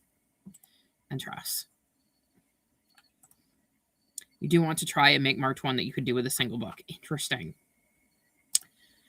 I'm loosely doing those. I add books to the thing. I'm like, because my months are so packed that I'm like, I am not going to stress myself out. Text wouldn't want me to stress myself out. Trying to add books in to fit for things that, like, were not already things that I was planning on reading, and, like, having to add another, 1,000, 2,000 pages to my TBR to try to finish the series. Or the board. So I'm just doing what I can where I can. I'll let you know at the end of January how many bingos I got. It'll be interesting. I think it'll be interesting to see at the end of the year which board was the most successful for me based on what I was already reading. Oh, I read that. Okay, Trust was the book that made me decide I wanted to do a Cosme read along, and I'm a stickler of, if you tell me books are all in the same world, I want to read them in the correct order. So I then went, well, what's the correct order? And if you ask fans, there's like 16 different ways you can read the series. And I went, okay, what does Sanderson say? Because Sanderson had a video. So we're following what Sanderson said. Because I'm going, if anybody knows the correct order to read his world in, it's him. Even though I think he says that there's no wrong way to read the world. I mean, obviously you shouldn't read like The Way of Kings, that series, like the Stormlight Archives. There we go. Obviously, you shouldn't read Stormlight Archives Book 4, then go to Mistborn Book 2, then read Mistborn Era 2 Book 3. Obviously, that would be a wrong way. But for the most part, if you keep the series together, there's no wrong way to do it. But he does have a recommended reading mix, so that's where we're going to follow it. Also, I just remembered that you also have The Way of Kings to get to, which is technically before Yuumi and the Nightmare Banner. It is.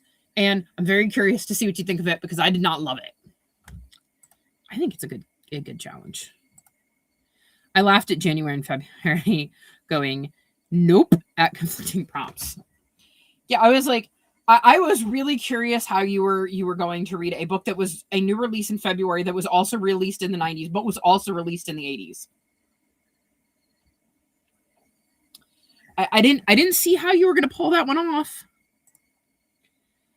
No, don't stress for my challenge. Whatever you can is awesome, and don't stress yourself out. That's my plan. I'm like, it is a fun little extra bonus challenge, and like if I got to the end of the month and I had like 3 or 4 days left and I had no books to read, I was like, oh. Do you know what book I'm going to be on by the time?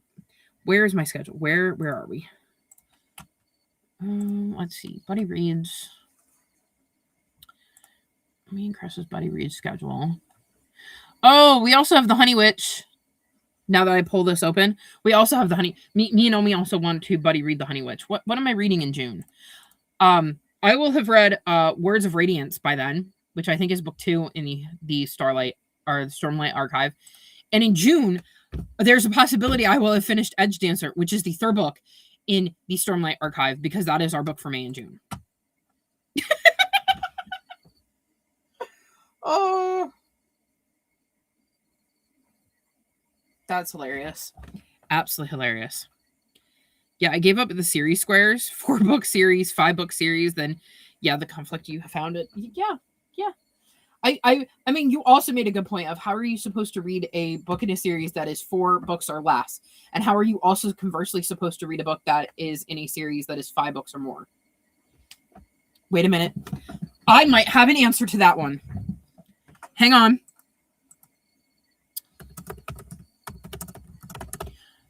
I think I know of a book that would technically qualify for both.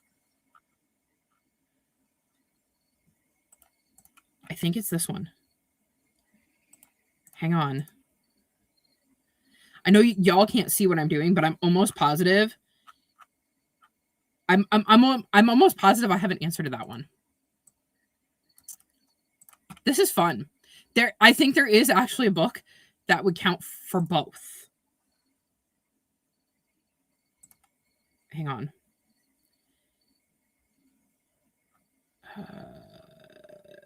Yes. Okay.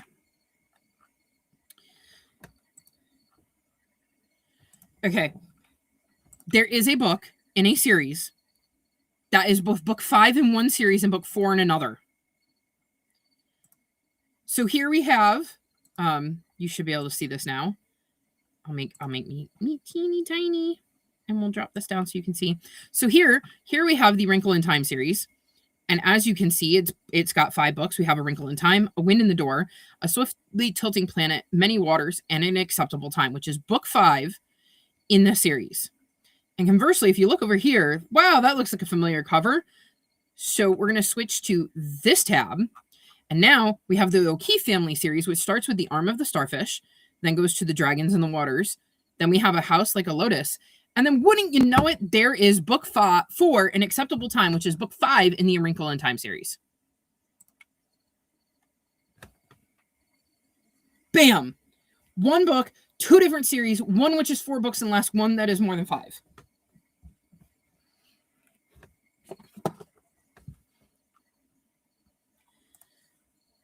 Mm-hmm. You do want to include Mammoth March. I don't know what Mammoth March is, but it sounds like Chunky Book Season. I could do A Way of Kings earlier, but I'm not confident Warbreaker is... No.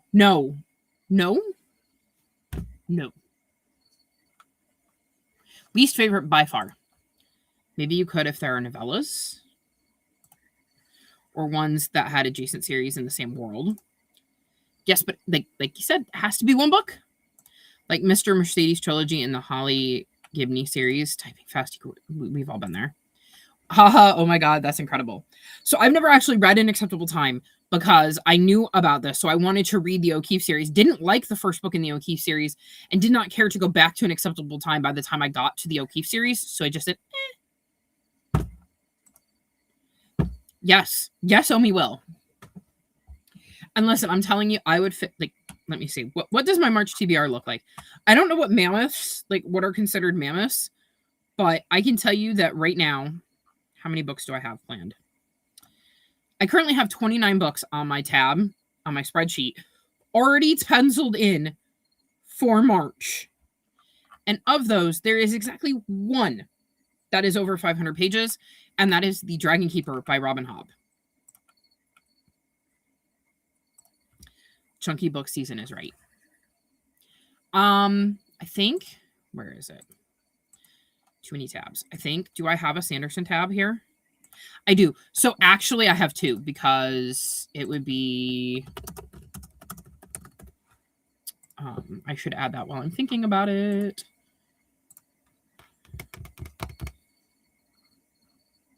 Yeah. In theory, I will be reading Words of Radiance in March and April. So it is possible. So I should add, where is my TBR? I have too many tabs open, y'all. Words of Radiance should go in here. And according to Storygraph, it is 1,087 pages. So I think that would count as a mammoth. 1,087 pages. I have tentative page count right now. My tentative page count is around 9,644 pages for the month of March. And we're not even to February yet. You're right. 1 book challenge. You nailed it. I was so proud of myself when I was like, I don't know how you're supposed to. Oh, wait. Actually, I do know of a series where there is 1 book that is across 2 different series of 2 different lengths. I think. I mean, that's what I would assume. But like, if it is a like proper readathon, then I don't make the rules. Yes. Based on Trust wasn't bad, but the other ones have all felt like something that you, especially so far, like Way of Kings, you could harm somebody.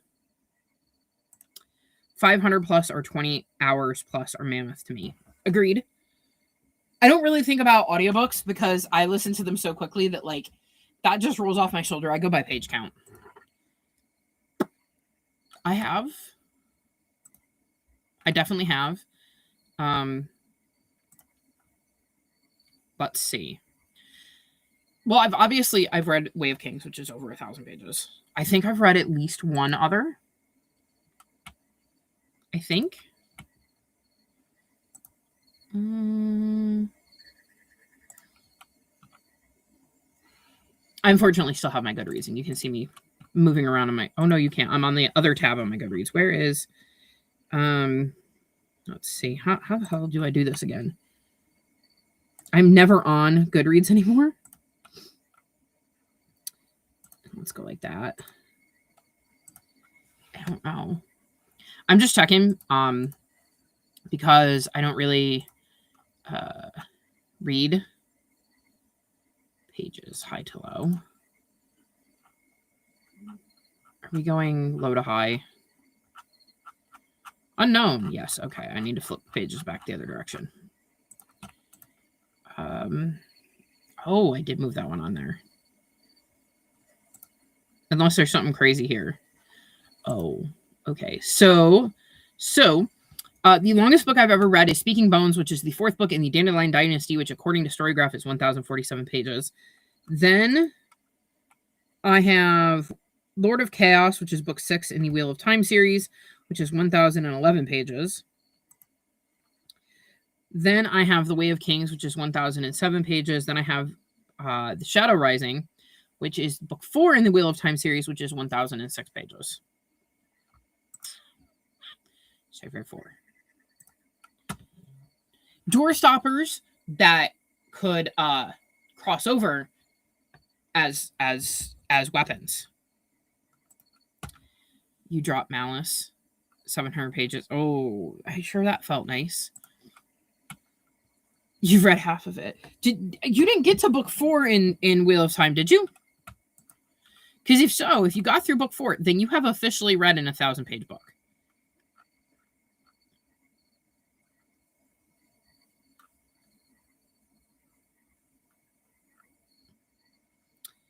Most of my really long books are Wheel of Time, unfortunately. Wow. According to this, A Chorus of Dragons, the 2nd book in The Name of All Things, is 807 pages. But that don't seem right. It does say digital, so maybe not the paperback version. I feel like it couldn't have been that long. It truly couldn't. I've read a lot of really chunky books. You've listened to a 30-hour book before, which was a reread from high school where I physically read it, but I don't remember the page count. Oh, I've easily read long. That is an easy audiobook. Let me see. January should tell me Way of Kings.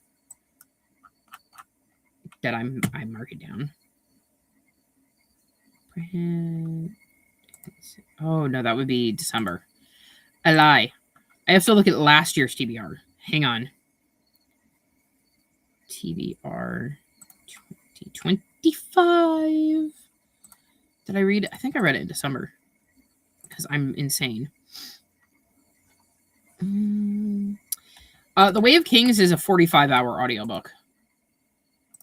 You DNF'd after book 3. Look who it is. You didn't finish The Stand, Kings unedited version, which had to be super long. I have only read one King book, and that was 11/22/63, which is a chunker. It's not that big of a chunker, but it's 849 pages. It took you Cielo. I did.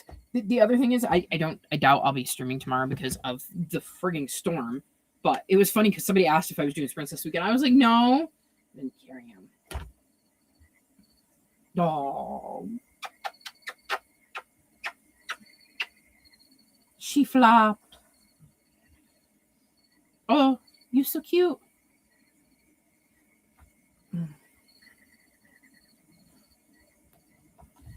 At least I'm not trying to read or build Legos or anything crazy right now. You think yeah. I'm confusing my months. And yes, it's Cielo!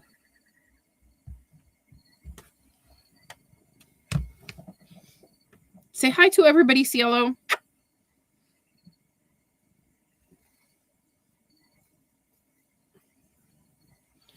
I think it's this latest vlog.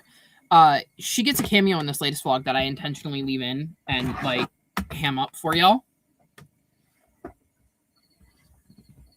So the vlog also includes a Cielo update. Fairy Tale. I don't know that I'm like super on the like let's read Stephen King. Maybe.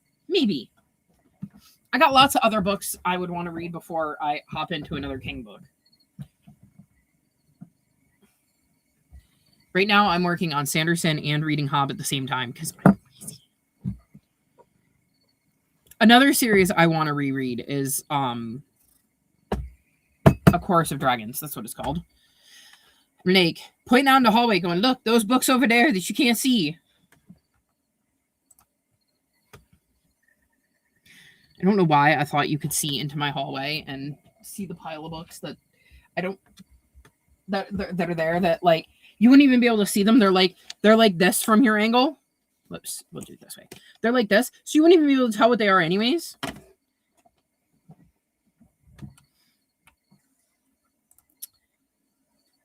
That's on your TBR for a while. Fairy Tale or A Chorus of Dragons?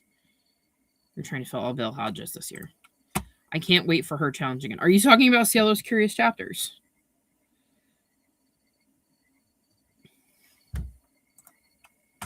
Mostly mine. Mostly mine. You love Holly Gibney so much. No idea what you guys are talking about, but hopefully Omi knows what you're talking about. Unless I'm forgetting a character name from A Chorus of Dragons. Which is possible. I'm terrible at character names. Like, y'all should have seen me when I was getting ready to film my top 5. I was like, yeah, I'm going to have to, like, rewatch myself talking about these because I don't remember who any of these people are. I'm like, looking at, like, the wild robot going, what's the robot's name? I should know what the robot's name is. It was even better. I picked up Moon Garden and stared at it. I'm like, I literally just finished Ash Garden like 2 days ago. Why don't I remember this character's name? Chorus of Dragons is to be started this year. You can add it to our buddy read list if you want.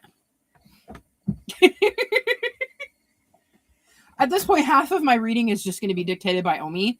And then I'm just going to go, yeah, I'm not slowing down for you. I'm just going to keep reading. Enjoy. Bye. All with you, I think.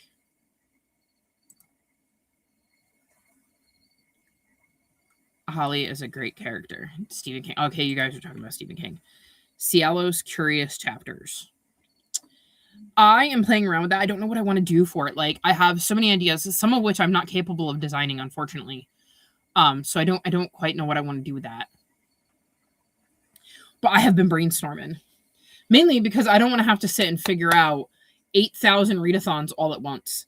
Like, I want that squared away by April 1st. So that I have the entire, like, or actually probably mid-March. So that I can film that so it can kind of go out at the beginning of April. But before I can even think about that, I have to figure out spring because obviously our spring board needs to go out before I can move on to Cielo's Curious Chapters. She's your all-time favorite book character. Naomi laughed. So definitely don't slow down for me. I'm not going to. If I slowed down for you, Warriors, I would be fine. Sanderson, I would have to start rereading. It keeps me looking forward to certain books, which is good. True. Like, at this point, I can't. I've read The Way of Kings. I don't want to slow down because I don't want to still be sitting here in September waiting to read the second book and, like, knowing that at this point I need to reread The Way of Kings because I read it almost a year ago. I think we might have enough prompts for spring. That was tricky though. That was a lot harder than I mean, we had it with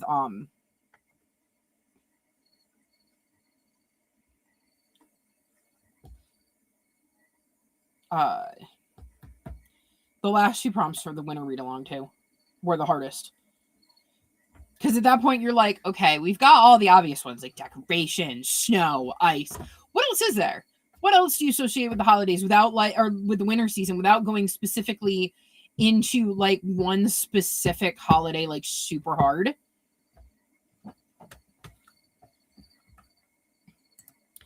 Maybe do a clock with 12 prompts. I kind of like that it's a game board, like the game board aspect. Like I've thought of doing something similar to like Danny Dabble's readathon that she does in November and December, which I'm not going to be able to remember the name of, where you can kind of like go everywhere. And then I like a bit inspired by like what we're doing with TBR-a-thon and the Lost in the Library map. I just can't figure out how to build it because I thought it would be fun to be like going through like having the main rooms be where you collect Cielo's like favorite things, and having that be like a goal, but not necessarily when you have to complete. I've also been playing around. I'll show y'all because there's more of you here listening to me prattle than usual. But I don't mind.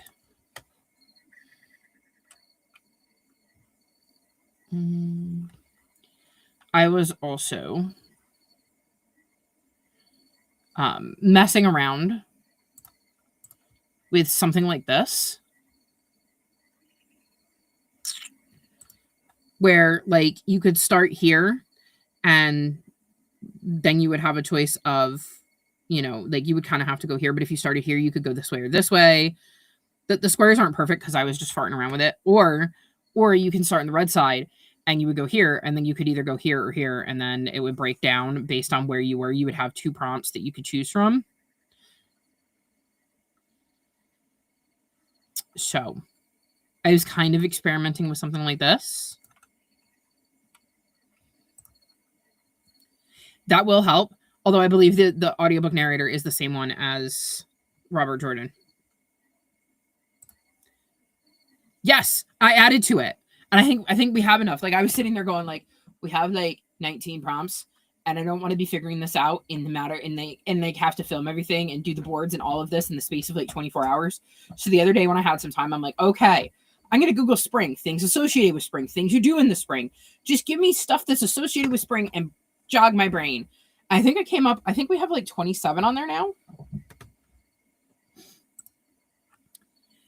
If I knew how to build, like that could be interesting if I knew how to build it.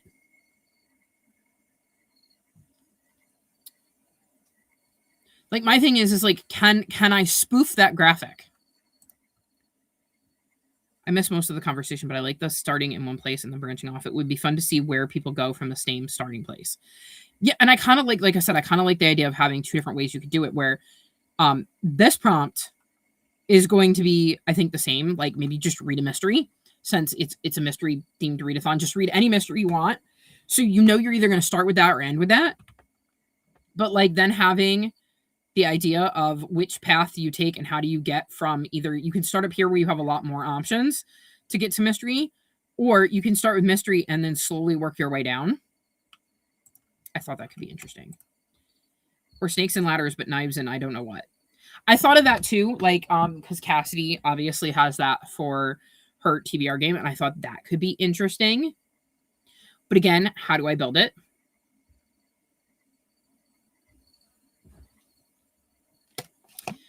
That's my thing. I'm not very good at graphics. I mean, you all might like my graphics, but it is not my forte, and it stresses me out every single time. And I've somehow lucked into things. I could help. I love creating game boards. Sure, if you have ideas, feel free to throw them at me. because I could definitely use some help because like I have so many. It's not something I'm great at. I'm better than Omi. Knives and dummy knives. Love knives and magnifying glass. Ooh, knives and escape doors. That could be interesting. Where like, you have your like, where you could land here, and this one's a door, so you could go over here or something like that. Like just like the door leads you from one prompt to another. That could be interesting. Ooh, escape doors. We like escape doors. See, this is why I brainstorm. I mean, it spoils some of it for people who are like, I don't want to know anything, but I'm like, I am only one person. I only have so many ideas, and I host like 6 billion readathons. I mean, not really, but like, again, my schedule is insane. I don't think I've gotten it written down anywhere, which is unfortunate, but like, so I'm hosting 4-year-long readathons. And one of them, I have to keep releasing prompts and videos for multiple times throughout the year. So between those, I will have 100 different reading prompts. Because again, insane. That's why I'm like, there is a section in the Discord of the Strolling Through the Seasons where if y'all have any ideas for seasonal themed prompts, throw them my way. Because I'm going to need them if we want to do this again in December, because I don't want it to be all of the same prompts. And my brain is like, don't know. So yeah, in January, if you figure in December, I had to get those going. So in January, I started hosting 3-year-long readathons. In December, I started hosting 1. And then January is Phase Out Your TBR. February is Rocky's Rainbow Book Club, which feels like less pressure because I feel like there's like 4 of us. March, I don't think I think March is a free month. April would be back to Phase Out Your TBR along with, March I have to announce the spring readathon. So I start doing the spring round. Then April is Phase Out Your TBR and Rocky's Rainbow Book Club. May is Cielo's Curious Chapters. June is Rocky's Rainbow Book Club. And the announcement for summer's round. July is Phase Out Your TBR. August is Rocky's Rainbow Book Club. September is Phase Out Your TBR. And I believe I have to announce fall in September. October would be Phase Out Your TBR. And then I'm in crunch time because I have to start figuring out if I want to do, I have to figure out 27 and 27 because I already know what I'm doing for that. It's just a matter of figuring out the prompts. Me and Omi already ahead on that because I figured out the idea for 27 and 27 before I figured out 26 and 26. So 27 and 27 is going to happen. And then, I'm trying to think. If I want to bring Rocky's Rainbow Readathon back, but that depends on whether y'all like it. And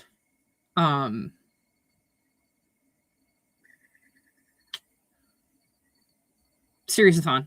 I'm like, there's another really huge one in here, Chris. It's Seriesathon. So by November, I have to start planning that out. Oh, and then October, I have to plan for Bugsies because I have Bugsies Journey Through Time in November. Although we've done some legwork on that because we have an entire giant list of people. It's just a matter of fleshing them out. At some point, me and Omi have to sit down and plan out spring because the sooner we plan that out and get that set, then the sooner I know what that's happening.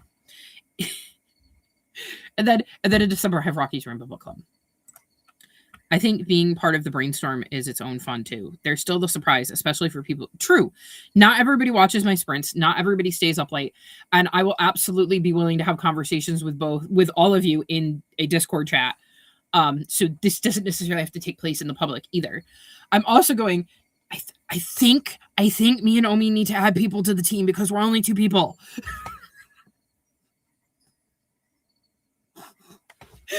Oh. And I think Omi still might be fried from coming up with everything for Bugsy and then going right into creating 100 different prompts for like 4 different readathons. the escape doors could have staircases to the upper prompt. I mean, yes. I see we're brainstorming. I think I should pull y'all in on this. There's also, I mean, yes. Lord knows how we're going to figure that one out. I don't know if it's realistic this year, but maybe like next year is more of a doable.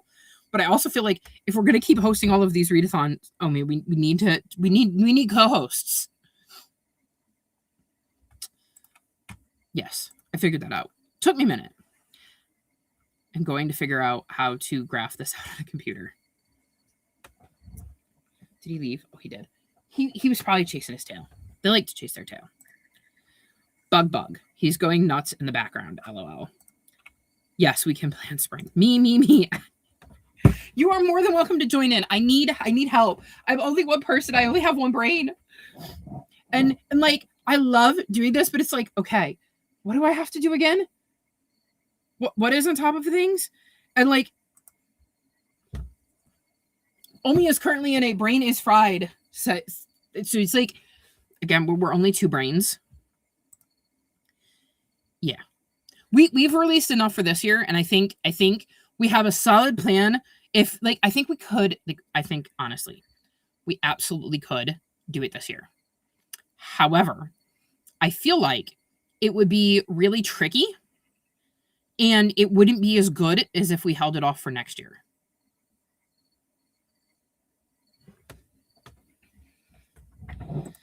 Oh, I know. I know.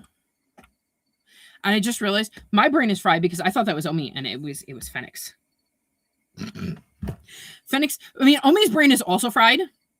To be fair, I mean, mine is too. And y'all should have seen us after the weekend marathon planning session that we did for all of the readathons, like all of the readathons. My goodness. Yes, Phoenix does. The reason we had the 2 boards for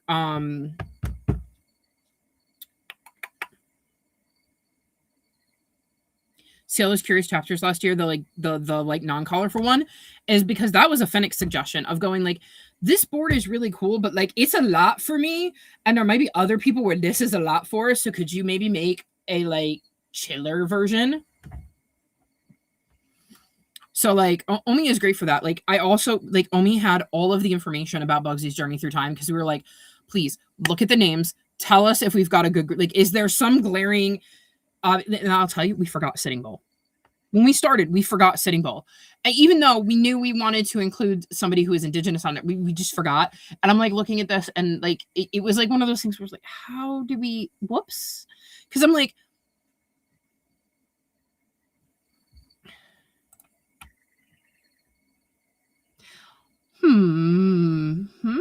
how you don't know what the week I don't think that would work based on what we're planning. We have too many ideas, and I keep saying to myself, like, I think I need co-hosts.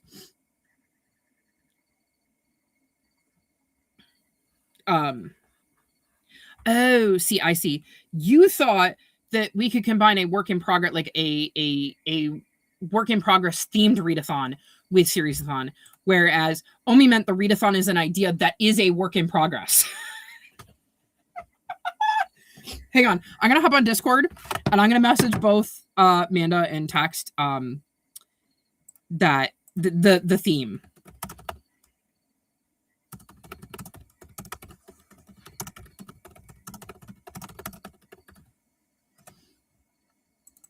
So that they know what where we're going with that.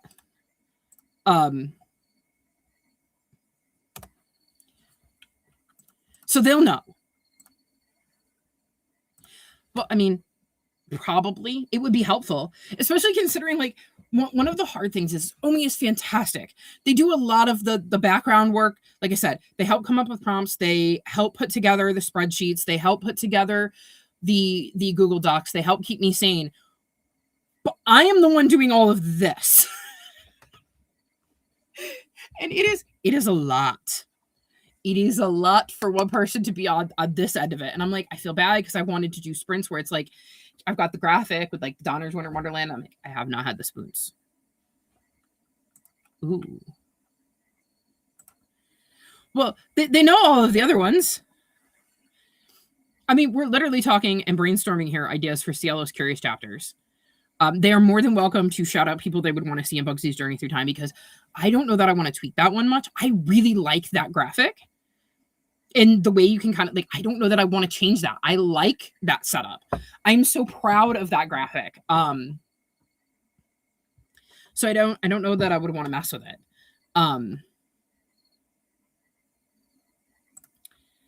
Yeah. See, I figured out what you meant. So it was just one of those things where like I realized that like what Omi was saying made total sense, but like the way you interpreted also made total sense. It is. I think it'll be really neat. And like we have so many different ideas. Like there's so many different ways you can take that and do things with it. It's just a matter of figuring out how we want to do it. And that's why I'm like, I think we need to do the thing I said we were going to do.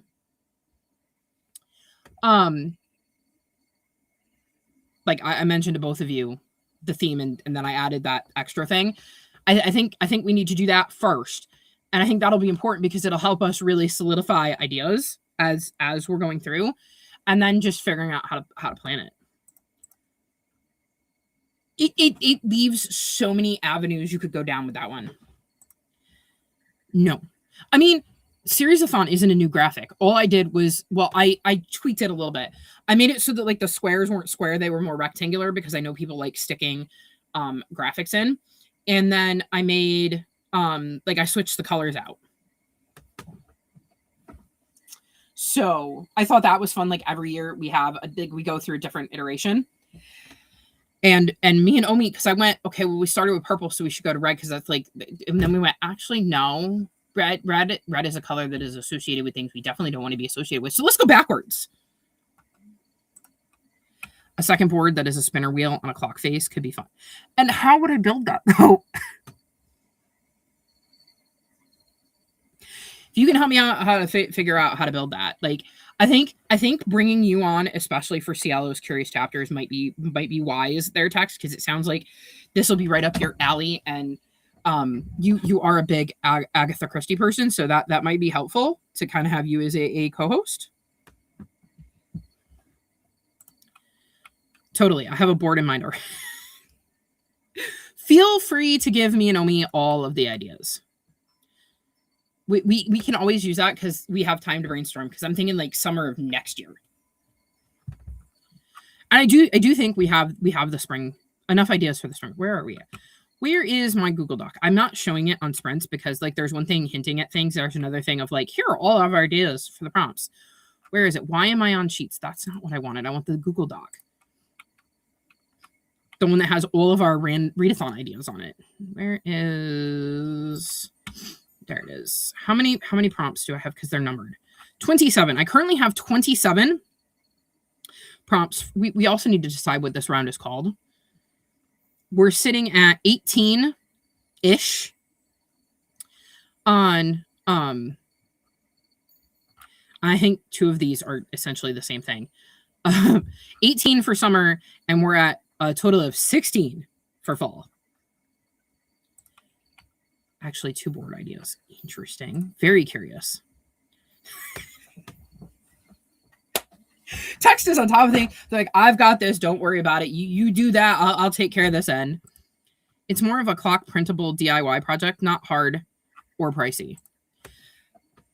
But I also like, okay, so keep in mind that as good as that is, there needs to be a way to make it so that people who can't print it off can still play along. And Phoenix would like to see the game board ideas. Let me see. Where am I? There's a way to do this. How do I...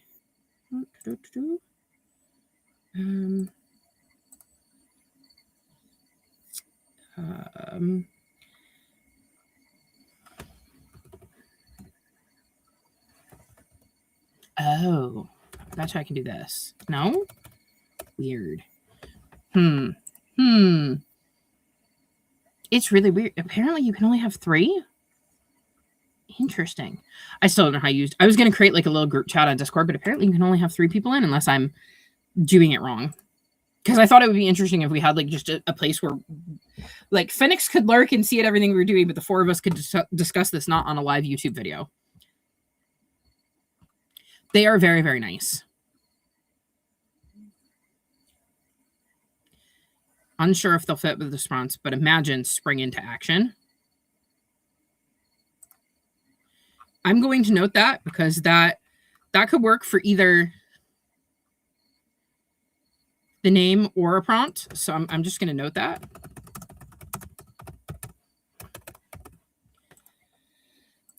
Depending on how you're picturing Tigger.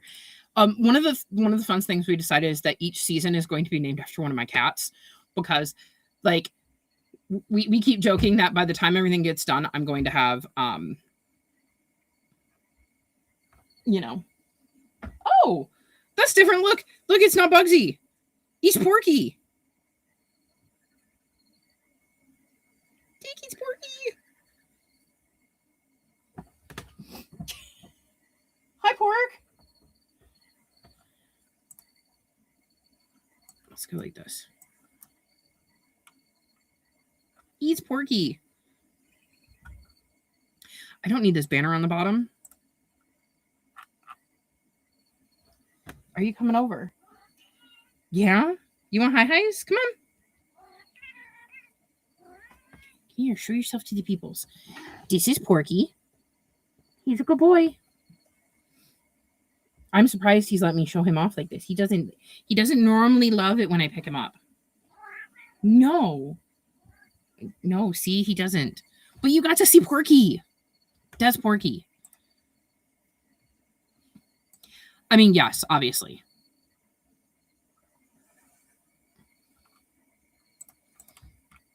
And then I think we're going to have to make, one of us is going to have to make one. Thought process is like maybe for a prompt, a book about activism, because yeah, I mean, yeah, that is that too specific? Because a lot of these ideas are general things that you associate with the season of spring. That feels like we could make a whole different readathon just from that kind of an idea.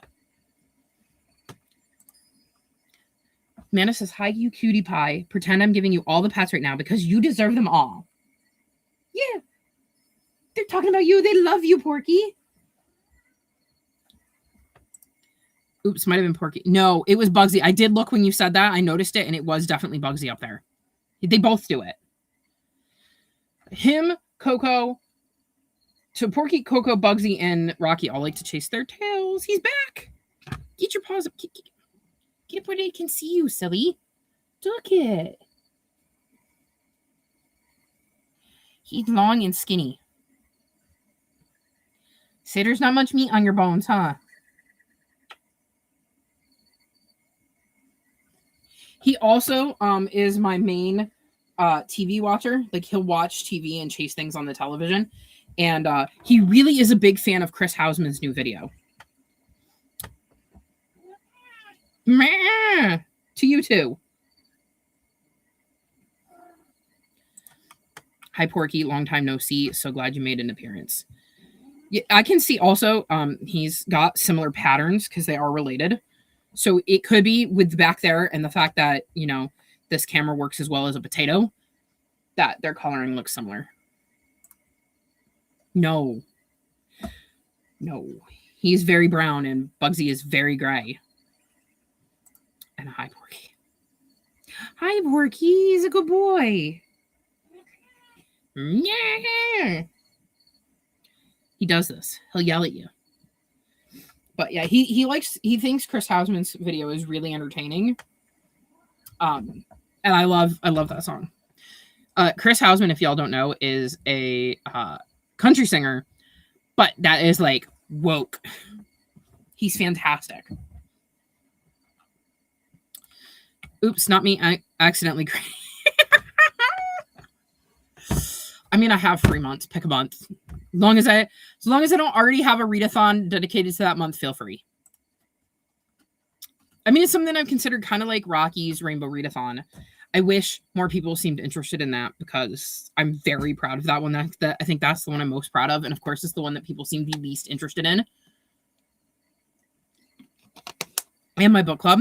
Because, like, I'm like, I think it's such an amazing thing. And, like, apparently it's just me. You're getting better. You're getting better.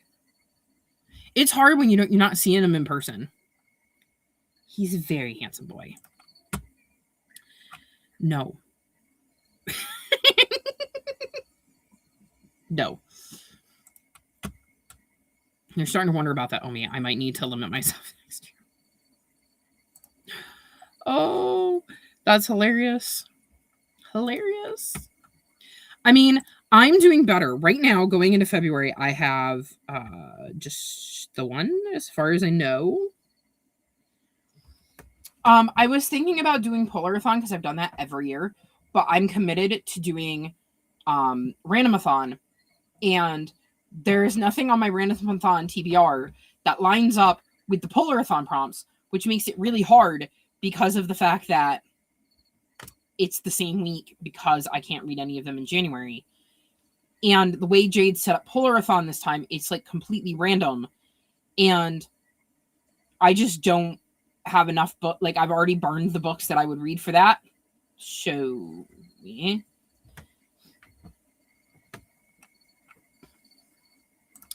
I'm definitely interested. I just didn't create a hopefuls for it because I plan to do it more as a let's see how much I can actually hit. Yeah, it's just more of like watching like the amount of views and seeing the amount of people on the story graph and in the Discord as how I'm taking like interest in it. You're interested in Rockies, but I haven't read anything for it yet. I've read 2.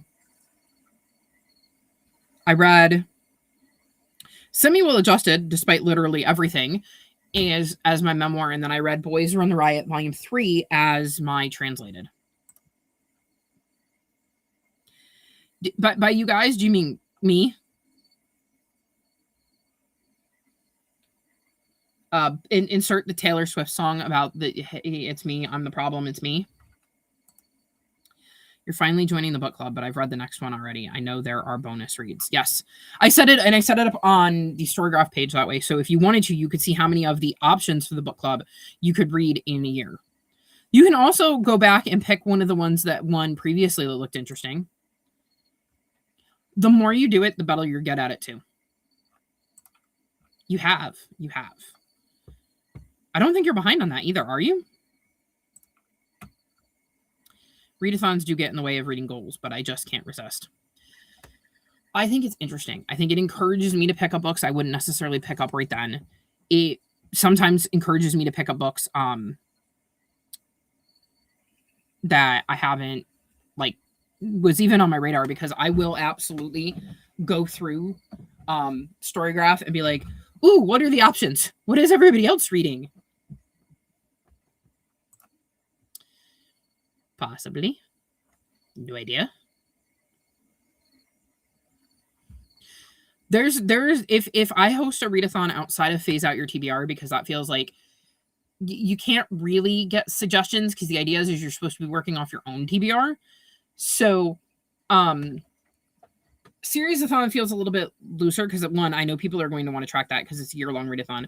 But 2, you might just be looking for, like, what does this mean? Give me an idea of what other people are reading that fulfills this prompt so that I can get an idea. And sometimes it's just nice to be able to go through there and go, oh, right, I'm reading that series. I could use that book too. Whereas, like I said, Phase Out Your TBR feels extremely personal. And it all depends on what prompts you pull. Oh. I mean, there's also text bingo boards, so there is that. People are so creative. There are so many amazing, interesting readathons. I'm going to be trying to do all of the Brightside Girls this year. Which one did you miss? Because I know you read, let me see. As I go back and look, because I can't even remember the names of them all.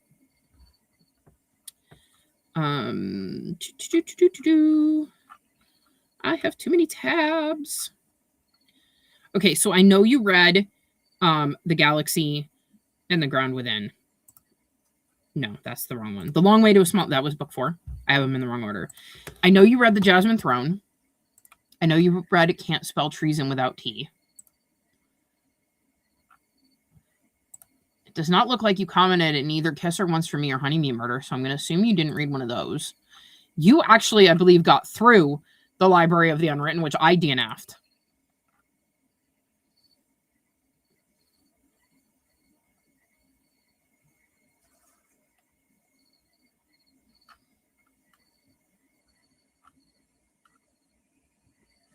I'm like looking.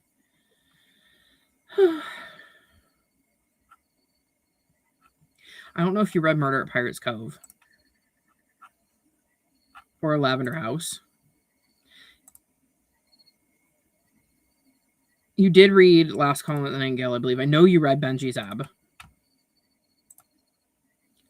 I don't think you read The Remarkable Retirement of Edna Fisher. I have way too many tabs open. Let's close some of these.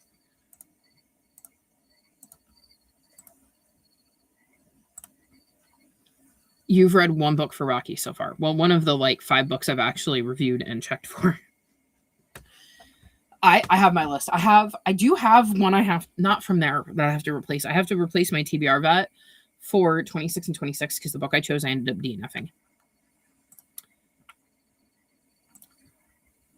Totally, reading challenges got me out of a rut. I think it's just fun. Even if you don't complete it, I think it's just fun I love throwing together TBRs and seeing what other people come. You complete the 5th. I feel like there's several there, Omi. I only missed the December Brightside Girls because of my big trip. I only did Galaxy-a-thon last year, and I really enjoyed that. Like, I was pleasantly surprised, considering sci-fi is not my genre. I say, as 3 of my 5 favorite series were sci-fi. You never got around to Lavender House or Kiss Me Once. Honeymead was, I couldn't get a copy. That one might be a little bit harder.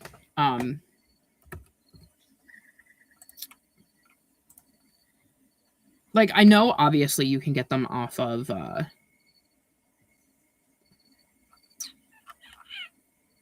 what is the word I'm looking for here? Amazon. But if you're trying not to get them off of Amazon, I can see how it would be hard.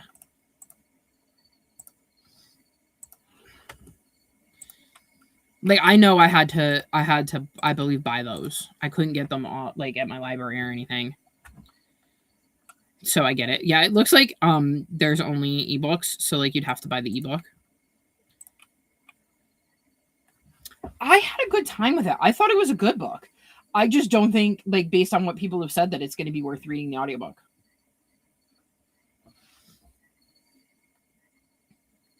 Also, Kiss Her Once for Me is romance, and I can see why you might have skipped that because you're still trying to figure that out. I'm really surprised that you didn't get to Lavender House. I am planning on reading book 4 this month, or not this month, but this year, and I really enjoy that series.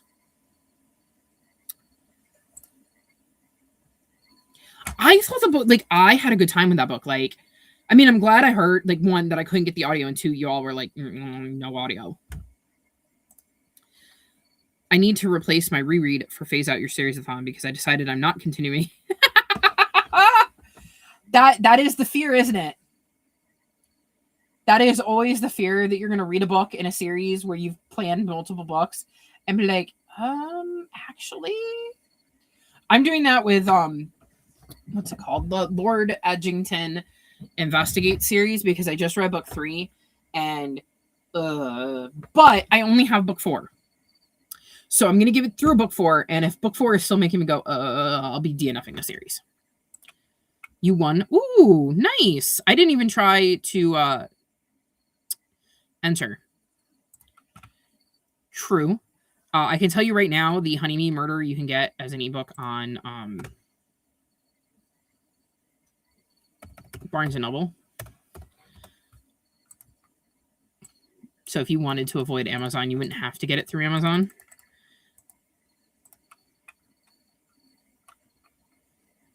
Oh, wow, there is a paperback. You can get the paperback off of Bookshop. I mean, it costs more because it's a paperback, but it is indeed on Bookshop. I was like, interesting. There is a paperback. I need Honeybee Honeymoon. They're all on here. Options. But Thrift Books rotates their stocks, and I have it bookmarked, so I should get a notification when they get a copy. If they do.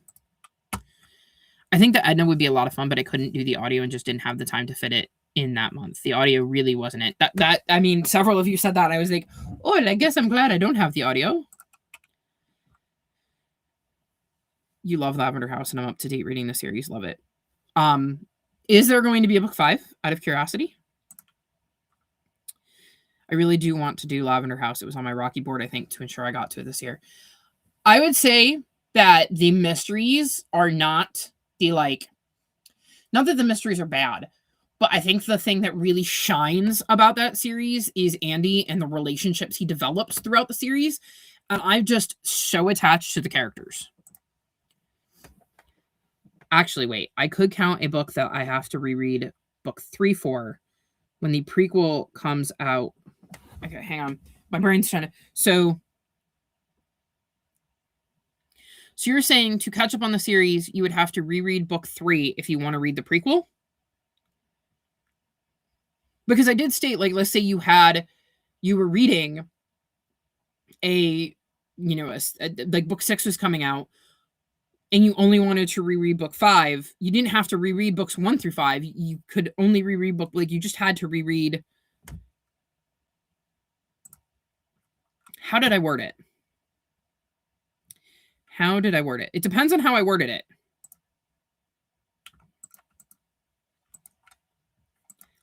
This is the other thing. Do you all have any idea how often I go and look at my own rules? Because I don't remember what it was that I said for my rules, especially when I'm trying to keep straight. I know first books count for that, but I'm like, do you have to catch up on the series? Where is it? Start and finish. Yeah, you'd have to read all 6 books. I mean, technically, I mean, if you count the Warrior series as one big series, you'd have to read a bajillion books. But if you count each arc as its own separate series, and the mangas as their own series, and the super editions as their own series, then you'd have to read all 6. That is also a good shout. I hadn't thought about that. I've gotten a few books from there.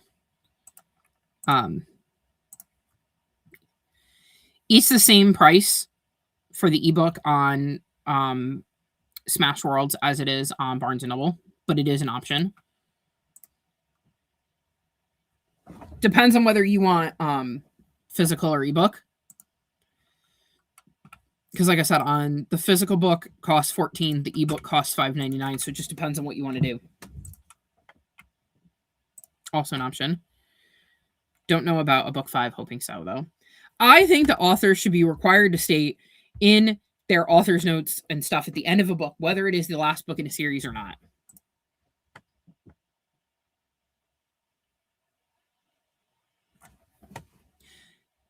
Rereading the Toll. Unless I see.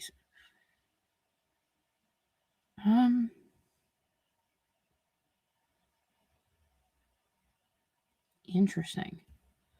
So you've read The Toll and Gleanings?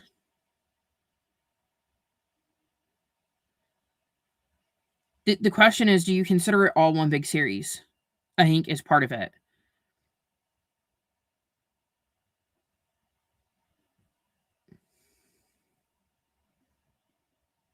That would be the first step. Like, I count the Inheritance games and the Grandis game as one series. I count the Realm of the Elderlings as one big series. Omi counts the Realm of the Elderlings as little mini series. I count the Cosmere as one big series. Omi counts Mistborn and the Stormlight Archives as 2 different series. Kind of like with the Warrior series, you have Warriors, then you have Warriors: The New Prophecy. Those are 2 different series, even though it's a sequel series and it's all set in the same universe. And I do the exact opposite for others. I count arcs as own series. I have no idea what you mean by that. My brain's too tired. I think I did that in the first week. I believe in the first week. No, the second week. The first week. The second week. The second week of January, I think I started 5 series and finished 2.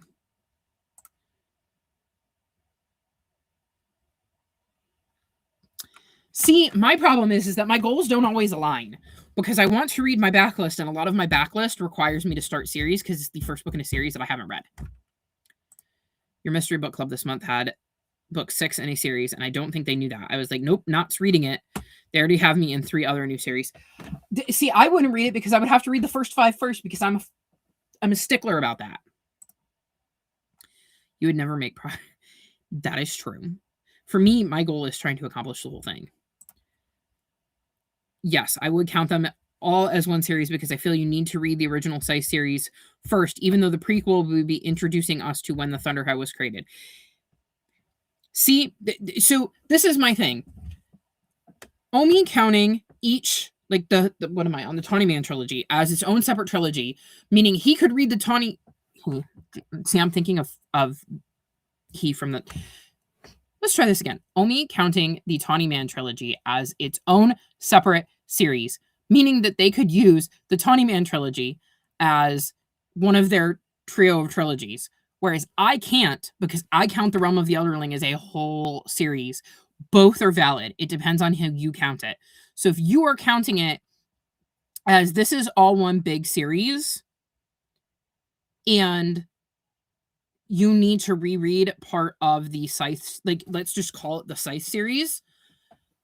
Like you're considering it like I said, like the Realm of the Elderlings encompasses all of those books. The Warrior series encompasses all of those books. If you are counting it as in your mind, it is a continuation of one big series, then I would say rereading the Toll would count as a reread. And the next book in that series coming out in December would mean you could read that book in December and have caught and use it for series you need to reread. Yes. Both are valid, but it depends. You just need to be consistent with it. This probably makes no sense because I'm assuming you wouldn't have read it because it's a dystopian, and I believe you don't like dystopian. If I remember, I read the first 2. I read the first 2. And hang on. I believe I've read a really, really popular dystopian. I don't know that it's going to be on. I might have to go. I don't know if I've moved this over. No, I haven't. I have to go back to Goodreads. What is the other major, like really popular YA dystopian series I read? What is it called? That is the question. I think I liked Scythe. I liked it well enough to read the second book. I gave Scythe 3 stars. But it must have been a high 3-star because otherwise I wouldn't have continued the series. And then I gave Thunderhead 3 stars and DNF the series.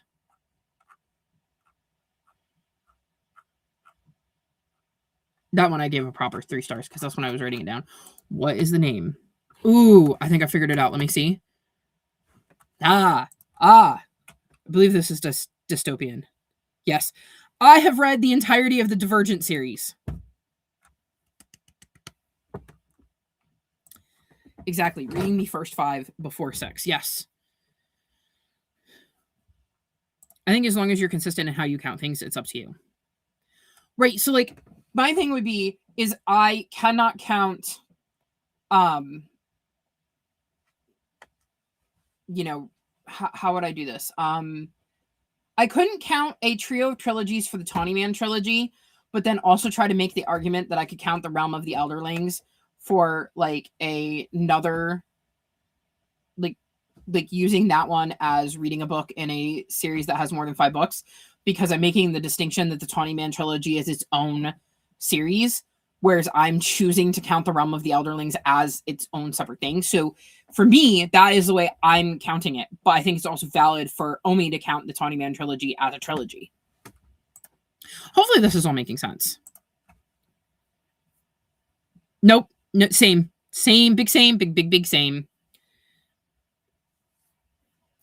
I don't care if there's technically standalones. If there is any crossover whatsoever, I don't want to read them. Like I just read Audrey Lane Stirs the Pot. And that's part of the Winter Bakes All series. And it takes place on the book 1, book 2, and book 3 all take place on Big Expectations, but completely different seasons. So there's no, like, you don't see the characters from book 1, like the main character from book 1 and the main character from book 2 in book 3. However, they do reference things that happened in those particular, like, no, it's spoilers. It doesn't work for me, because, like, if they're set in the same world, I'm not going to risk it, because I don't even want, like, even small little Easter eggs to me feel like spoilers, and I'm like, you wrote them in this order, I'm going to read them in this order. Okay, perfect, because I'll definitely be reading that on time. Look at me being wrong. This is my favorite series, despite dystopia. I think Scythe is a fantastic, like, book club discussion type series, because it's got a lot of things that could lead to interesting discussions. That is what I heard. That is what I heard.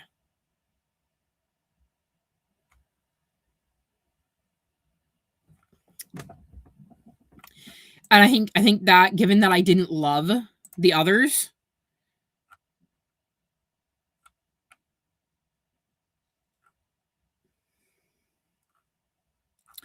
is what led me to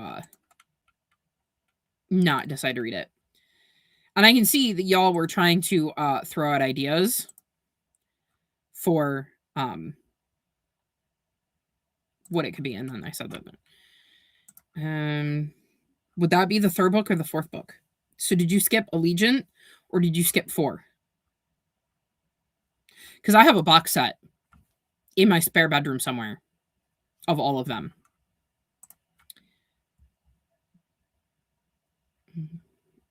I don't think it's something I'm going to pick up. You didn't know. You read the first one in middle school and did not know it extended. That was me with A Wrinkle in Time. I read A Wrinkle in Time for 7th grade and loved it, and had no idea until years later that it was a series. Same with Hatchet. No idea that it was a series until years and years later. They don't advertise that it's a series. Interesting. I think it's also easier to find that information nowadays than it would have been when I was in school. But yeah, I actually bought the entire box set for Divergent and then proceeded to read it. But I'm not a big... I think the more our world feels like I'm in a dystopian book, the less I'm into reading dystopian.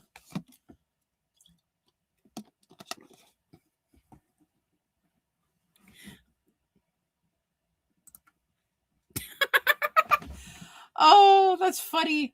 Well, I'm glad I clued you in. Also, I think... Let me see. Okay, so I'm pretty sure, if I remember correctly, with A Wrinkle in Time, the further you get into it, the more, like, religion plays a part, and that is not always my jam.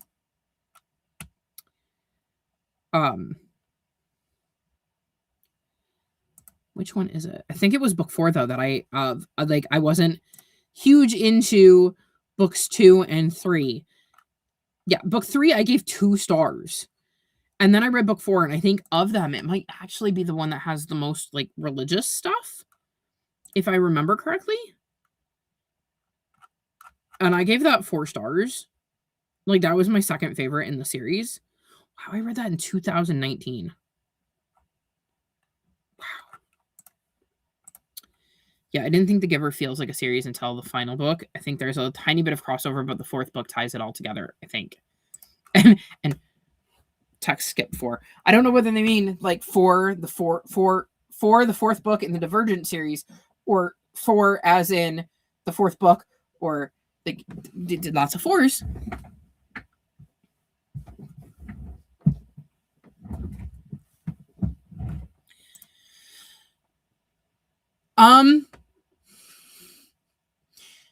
I mean, the first one is a classic for a reason. The 4th one, I think, is the second best. And then I just never read the 5th one because I didn't like the O'Keefe series, and I just went, by that point,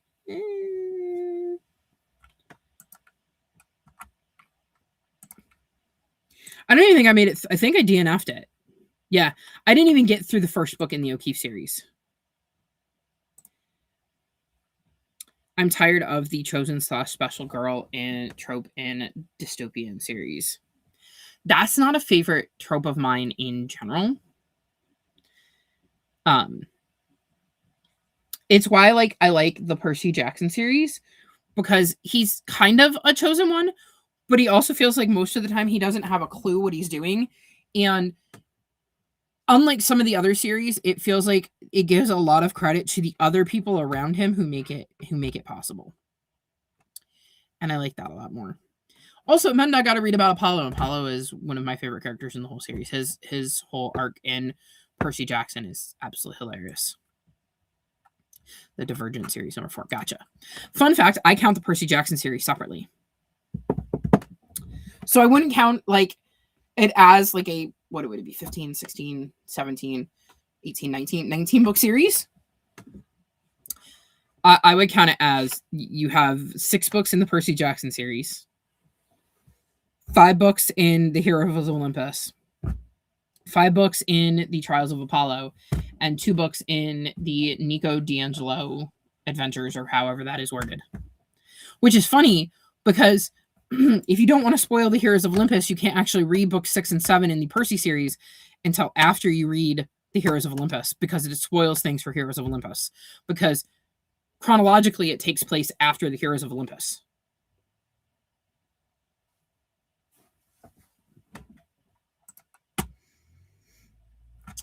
It's so good. But again, it's funny with the fact that I so far have not seen in the Cosmere, I'm not seeing tons of crossover, and yet I count it as a series. And yet something like Percy Jackson, where I know that you cannot read books 6 and 7 in the Percy Jackson series and not spoil Heroes of Olympus. And would never, ever, ever advise somebody to read books 6 and 7 without reading the Heroes of Olympus first.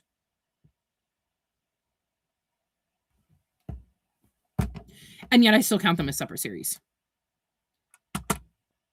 I need more Percy Jackson. I really do.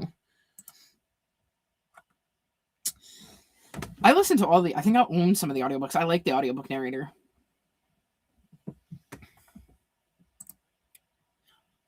Sometimes the narrator just doesn't click. Though I read them as a full series. I'm following a list of how to read them with switching between series. Yep. Another series I want to reread this year is Magnus Chase, speaking of Rick Riordan, who is definitely one of my favorite authors. Just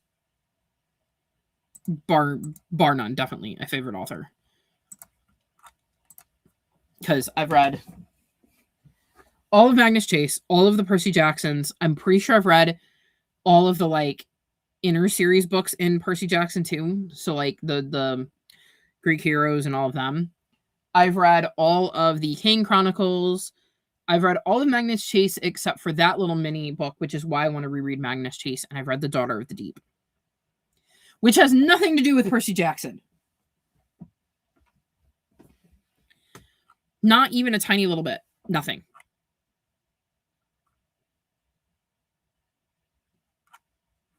But I've read it and I own it. It's over there.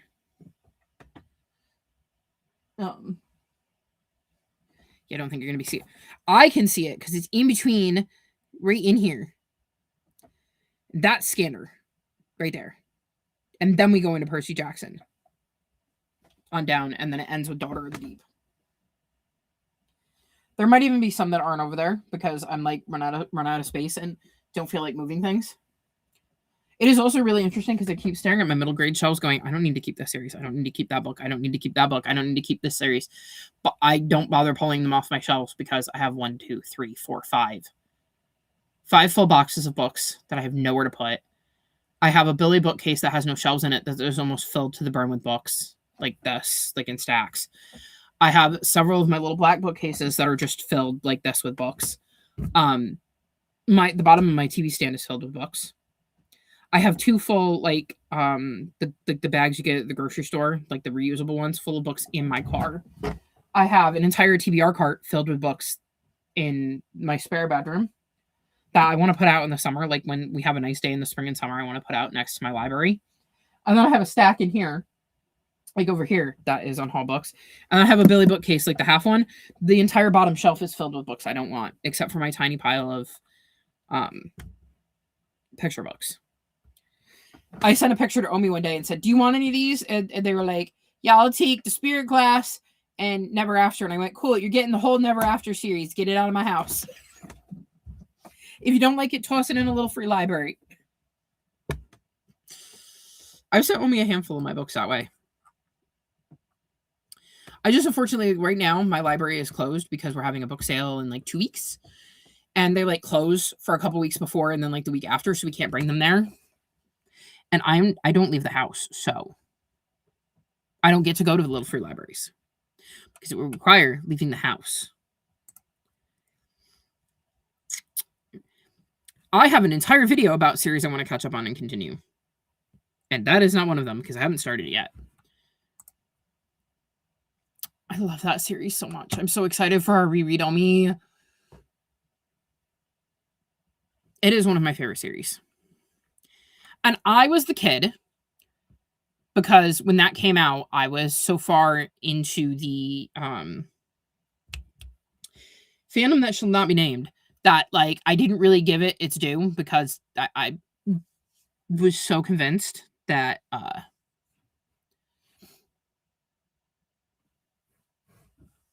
that series was better and there was like you could only like one. That I never really like I read, I want to say like The Lightning Thief and maybe The Sea of Monsters, and then I just didn't continue, and then eventually I pulled my head out of my ass, realized that that series was not God's gift to the earth, and realized there were other really good series out there and that I could actually like both, and then got into Percy. And then of course I read most of Percy after I got into BookTube, and it wasn't long, like super long after I got into BookTube, that the author of the series that shall not be named decided to lose her mind, or mainly show her true colors and tell all of us what a horrible fucking human being she is. So then it didn't matter. And I used to have all of, like, I look at the amount of books that are out there and I'm going, if you had just kept your effing mouth shut, do you know how many of us would have just thrown ourselves at all of the different iterations of your books? And it disappoints me when I know there are people who are very vocal about supporting the queer community, but then still can't seem to resist buying these things because they're still somehow so attached to that series and don't see the problem with, like, I mean, you're saying you support us, and yes, I've seen you do things that definitely support the community and that, but like at the same time, you're also spitting in my face, and I don't like it. I wish. I thought it would be. That's why I didn't say anything. I'm so curious. I have thoughts about that series, and I'm so curious. I'm so curious because I want to see what you end up thinking. That was back when I would read an entire series back to back and finish it. I miss that as well, which is why you will often see me go, okay, book 1, January, book 2, February, book 3, March, because I want to be able to read it like that. I am looking forward to the moment when I find a series that makes me go, okay, there goes my TBR. I'm just binging it. Like, it's going to be really hard not to do, I think, with the Dinosaur Sanctuary and Frieren, because I think reading a couple more of those is just going to make me just want to sit and binge them. Exactly, to all of what you're saying. And it frustrates me because, like, Alan Rickman, so good. And I can't even, like, enjoy that performance because it's all tainted. And he is just one of the most amazing casting decisions ever made. I have never quite seen a character brought to life in that way, where like it's everything you could want it to be and then some, like better than you could ever imagine.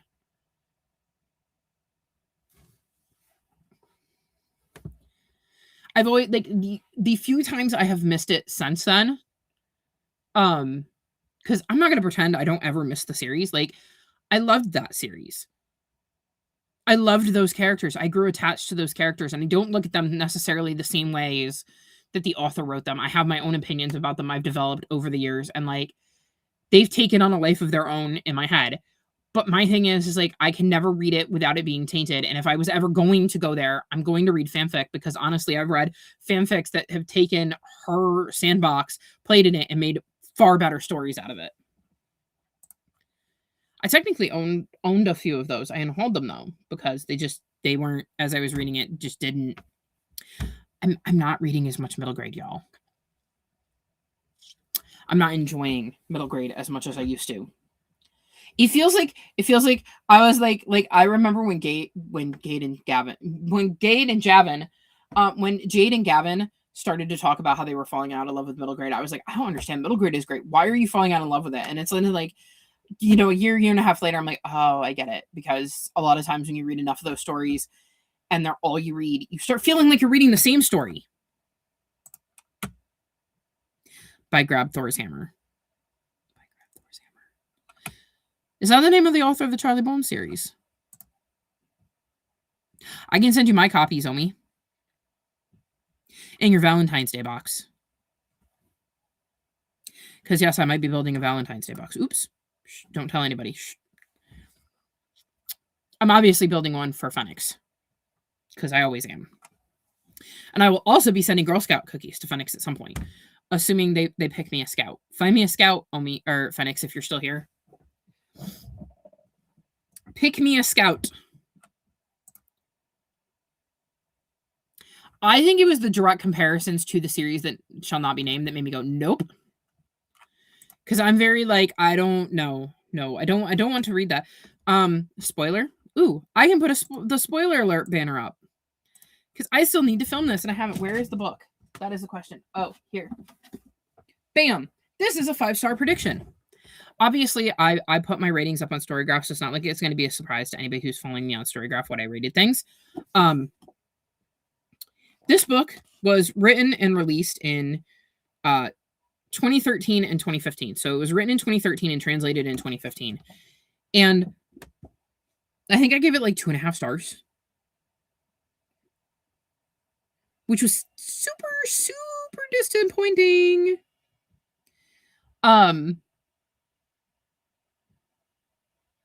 However, a lot of it was because of the incessant series that shall not be named references that in 2013 were completely fucking normal. Nobody fucking cared. And I swear, I couldn't. It just took me out of the book and made me feel queasy every single time one was brought up. And it is no fault of this book. And it is no fault of Frederick Bachman, because how the hell was he supposed to know that she was a raving lunatic?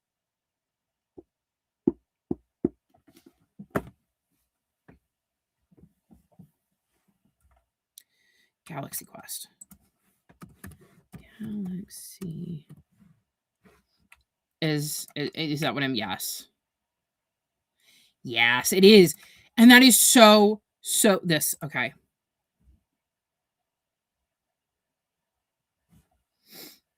Okay, I didn't realize that was a movie reference. I have seen the movie, and also, never in a million years would you convince me that person could be Snape.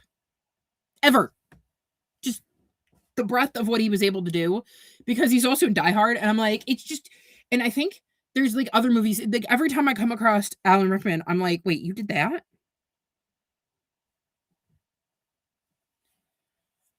Like,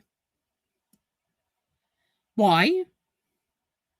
Like, how? Like, I don't understand. Like, it was like finding out that Dame Maggie Smith, aka Professor McGonagall, also played Wendy in Hook, and I'm like, excuse me, what? No? Yes? Really? Oh, good. Omi's not going to tell Omi to. Good. Shh. Well, I mean, I could, but I also thought you might like to look through a few, see if there's a story that jumped out at you. And also, I know some scouts sell different cookies depending on the region, so I thought you could look to see what was out there, so I would know what kind of cookies I'm looking for if you didn't want to pick one. I've definitely watched that movie just a long time ago. You have DNF Books and authors who have mentioned that series in their books, mostly that were published after 2020. I think 2020 is kind of a gray area. I think that's right around the line. But I know, like, I don't remember exactly when she decided to go off the deep end and say what she said. However, I feel like there were books that were already in the process of being published, and it was too far. Like, people were making the point that it was very possible that some of these were too far into the process to edit things, and so there's a little bit of leeway there. And I'm like, it's one thing if you mention it in passing. It's like an antidote of, like, the culture of the times, whatever. Constant in this book. Like, just constant. There were probably at least 36 references throughout the book, if not more. And I was like, you couldn't have known, but it takes me out of the book every single time.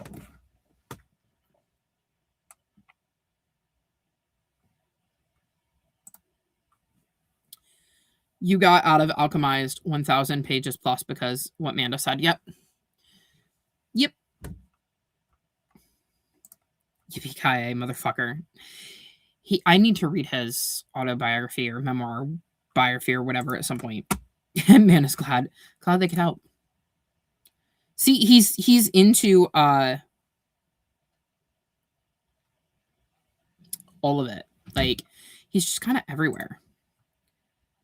I'll look into picking one by the cookies. Yeah, like I said, if you don't want to pick my stories, like, I'm just trying to figure out, like, what cookies are you looking for, because I know some of them sell different ones depending on region. I figured that out last year. Yes, that's kind of around the line where I'm like, okay, there's a mention in here. It was obviously such a popular series. I understand why you're doing it. It makes total, like, 100% total sense. And it is very possible you were so far into the editing and publishing process that, like, you couldn't change that. And I'll give you some slack, but it does make me feel the ick. And that's why I'm like, this made me feel the ick. And it's not Frederick Buckman's fault, because how is he supposed to know? It was in 2020. I had started my reread of the series during lockdown and then stopped immediately. Time is a struggle for me. I can't keep track of when things happened. They just sort of happened and shrug. I don't remember when they happened. They just sort of did. They were there and then they were gone. So that's my leeway. It's also going to be really it's going to be really, really interesting, because at some point, the 90s are going to be historical fiction, like, proper. They don't feel like historical fiction to me, but they will be, like the 70s are, or the 60s, or even the 80s are starting to become that way. And I'm like, it is going to be interesting to see how authors in the future write around something like that. Because it was such a cultural phenomenon that how do you write an historically accurate book about a kid from that time period and ignore that chapter of the history? I'm not saying they can't do it, and I definitely think they should, but, like, it is going to be interesting to see what authors choose to do and how they choose to do it. Because, like, I don't... It's such a significant cultural milestone. It's going to be interesting. Like, I'm going to be very, very curious to see how authors handle that in the future, because it was everywhere. It was like, unless, like, even people living under rocks knew what that was. So it'll be really, really interesting to see how they handle that.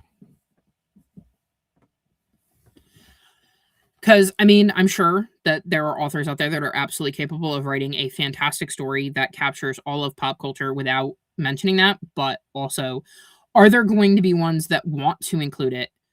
Not because of, like, their... Like, how am I want to word this? Not because they support her or think anything she's doing is right, but because they want to really reflect the cultural significance And if they choose to do that, how do they do it in a way that doesn't offend anybody who is part of the queer community? Is there a way they can do it? And it'll be interesting to see what people end up doing, because I think it's fascinating. Like, you know, how do you ignore that?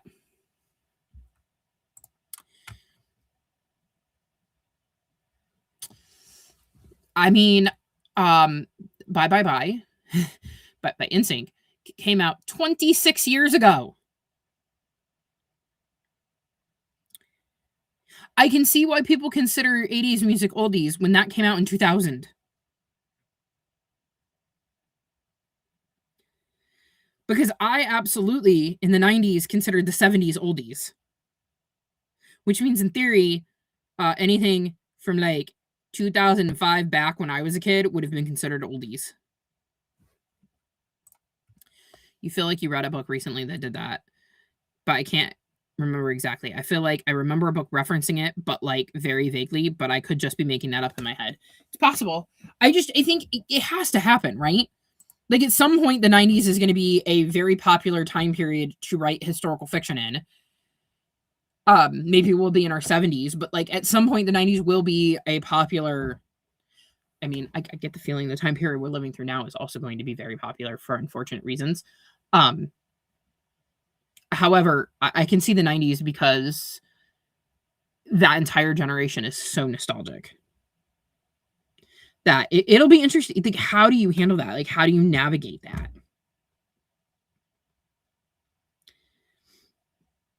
I think I would be all right if somebody threw it in there and like the main character was like, that series sucks.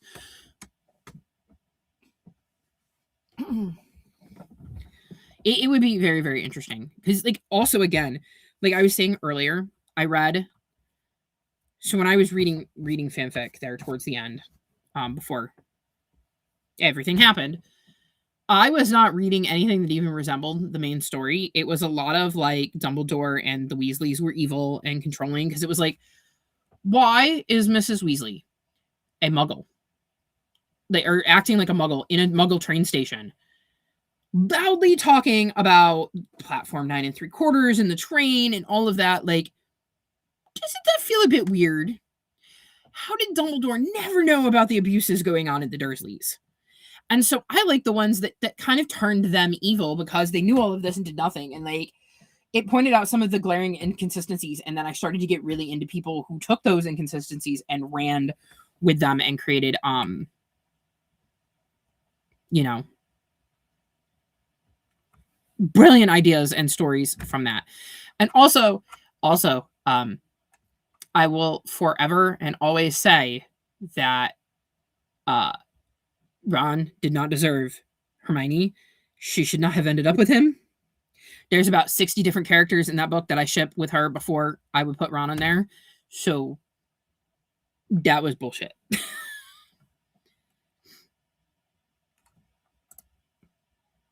That could be. That could absolutely be. Because there's definitely been author's notes about history before and like trying to be accurate. I could also see them saying, like, I included this because it needed to be historically accurate and it's super significant. And I will be donating a certain portion of my proceeds to an LGBTQ like trans charity or something, because I know the harm she's done to the community, but like I wanted to be historically accurate. So I thought this was the best way to take care of, you know, my queer community while also being historically accurate, because I don't like trying to balance it, because that could also be a way to do it. Yes, one of us needs to start that brainstorming Discord for sure, because I think it's going to be fun. And I think me and Omi need some more brain cells, and I believe you two have brain cells we could borrow. Yes, good night, text, sleep well, and a couple more night nights. Wow, y'all have kept me off of doom scrolling for almost 8 hours. I also don't think I'm filming tonight. I don't think that's the thing that's happening. I still have to eat. I'm hungry.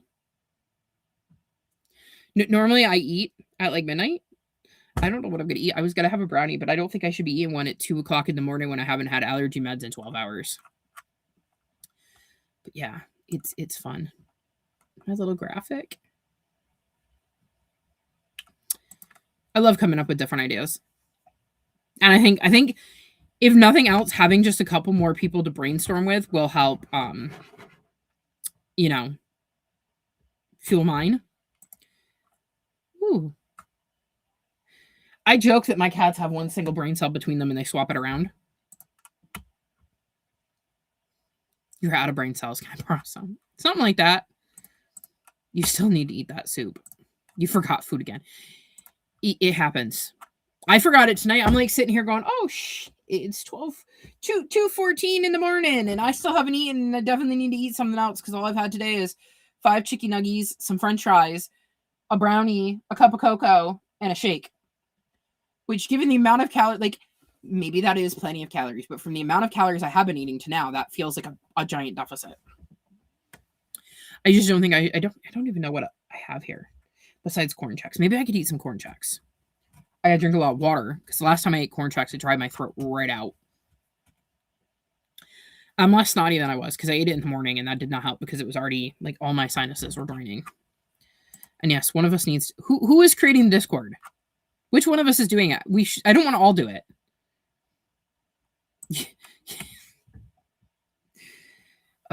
Maybe the cats will let me borrow theirs. All I know is Omi can attest to this. When I have people to creatively bounce ideas off of and who will listen to me ponder, I get more inspired and my brain cells work better. So having a couple of more people to bounce ideas off of will be fantastic. And Porky is here to say goodnight. Thanks for sprints. I'm going to get me a snacky snack. Don't know what. Fair. I am too. Yes. Omi is. See, Omi. See, I'm confusing people. So Phoenix is going to go eat. Omi is thankful for hanging out. I'm glad y'all hung out with me. Let's take this caption off because we don't need a spoiler alert caption on anymore. Porky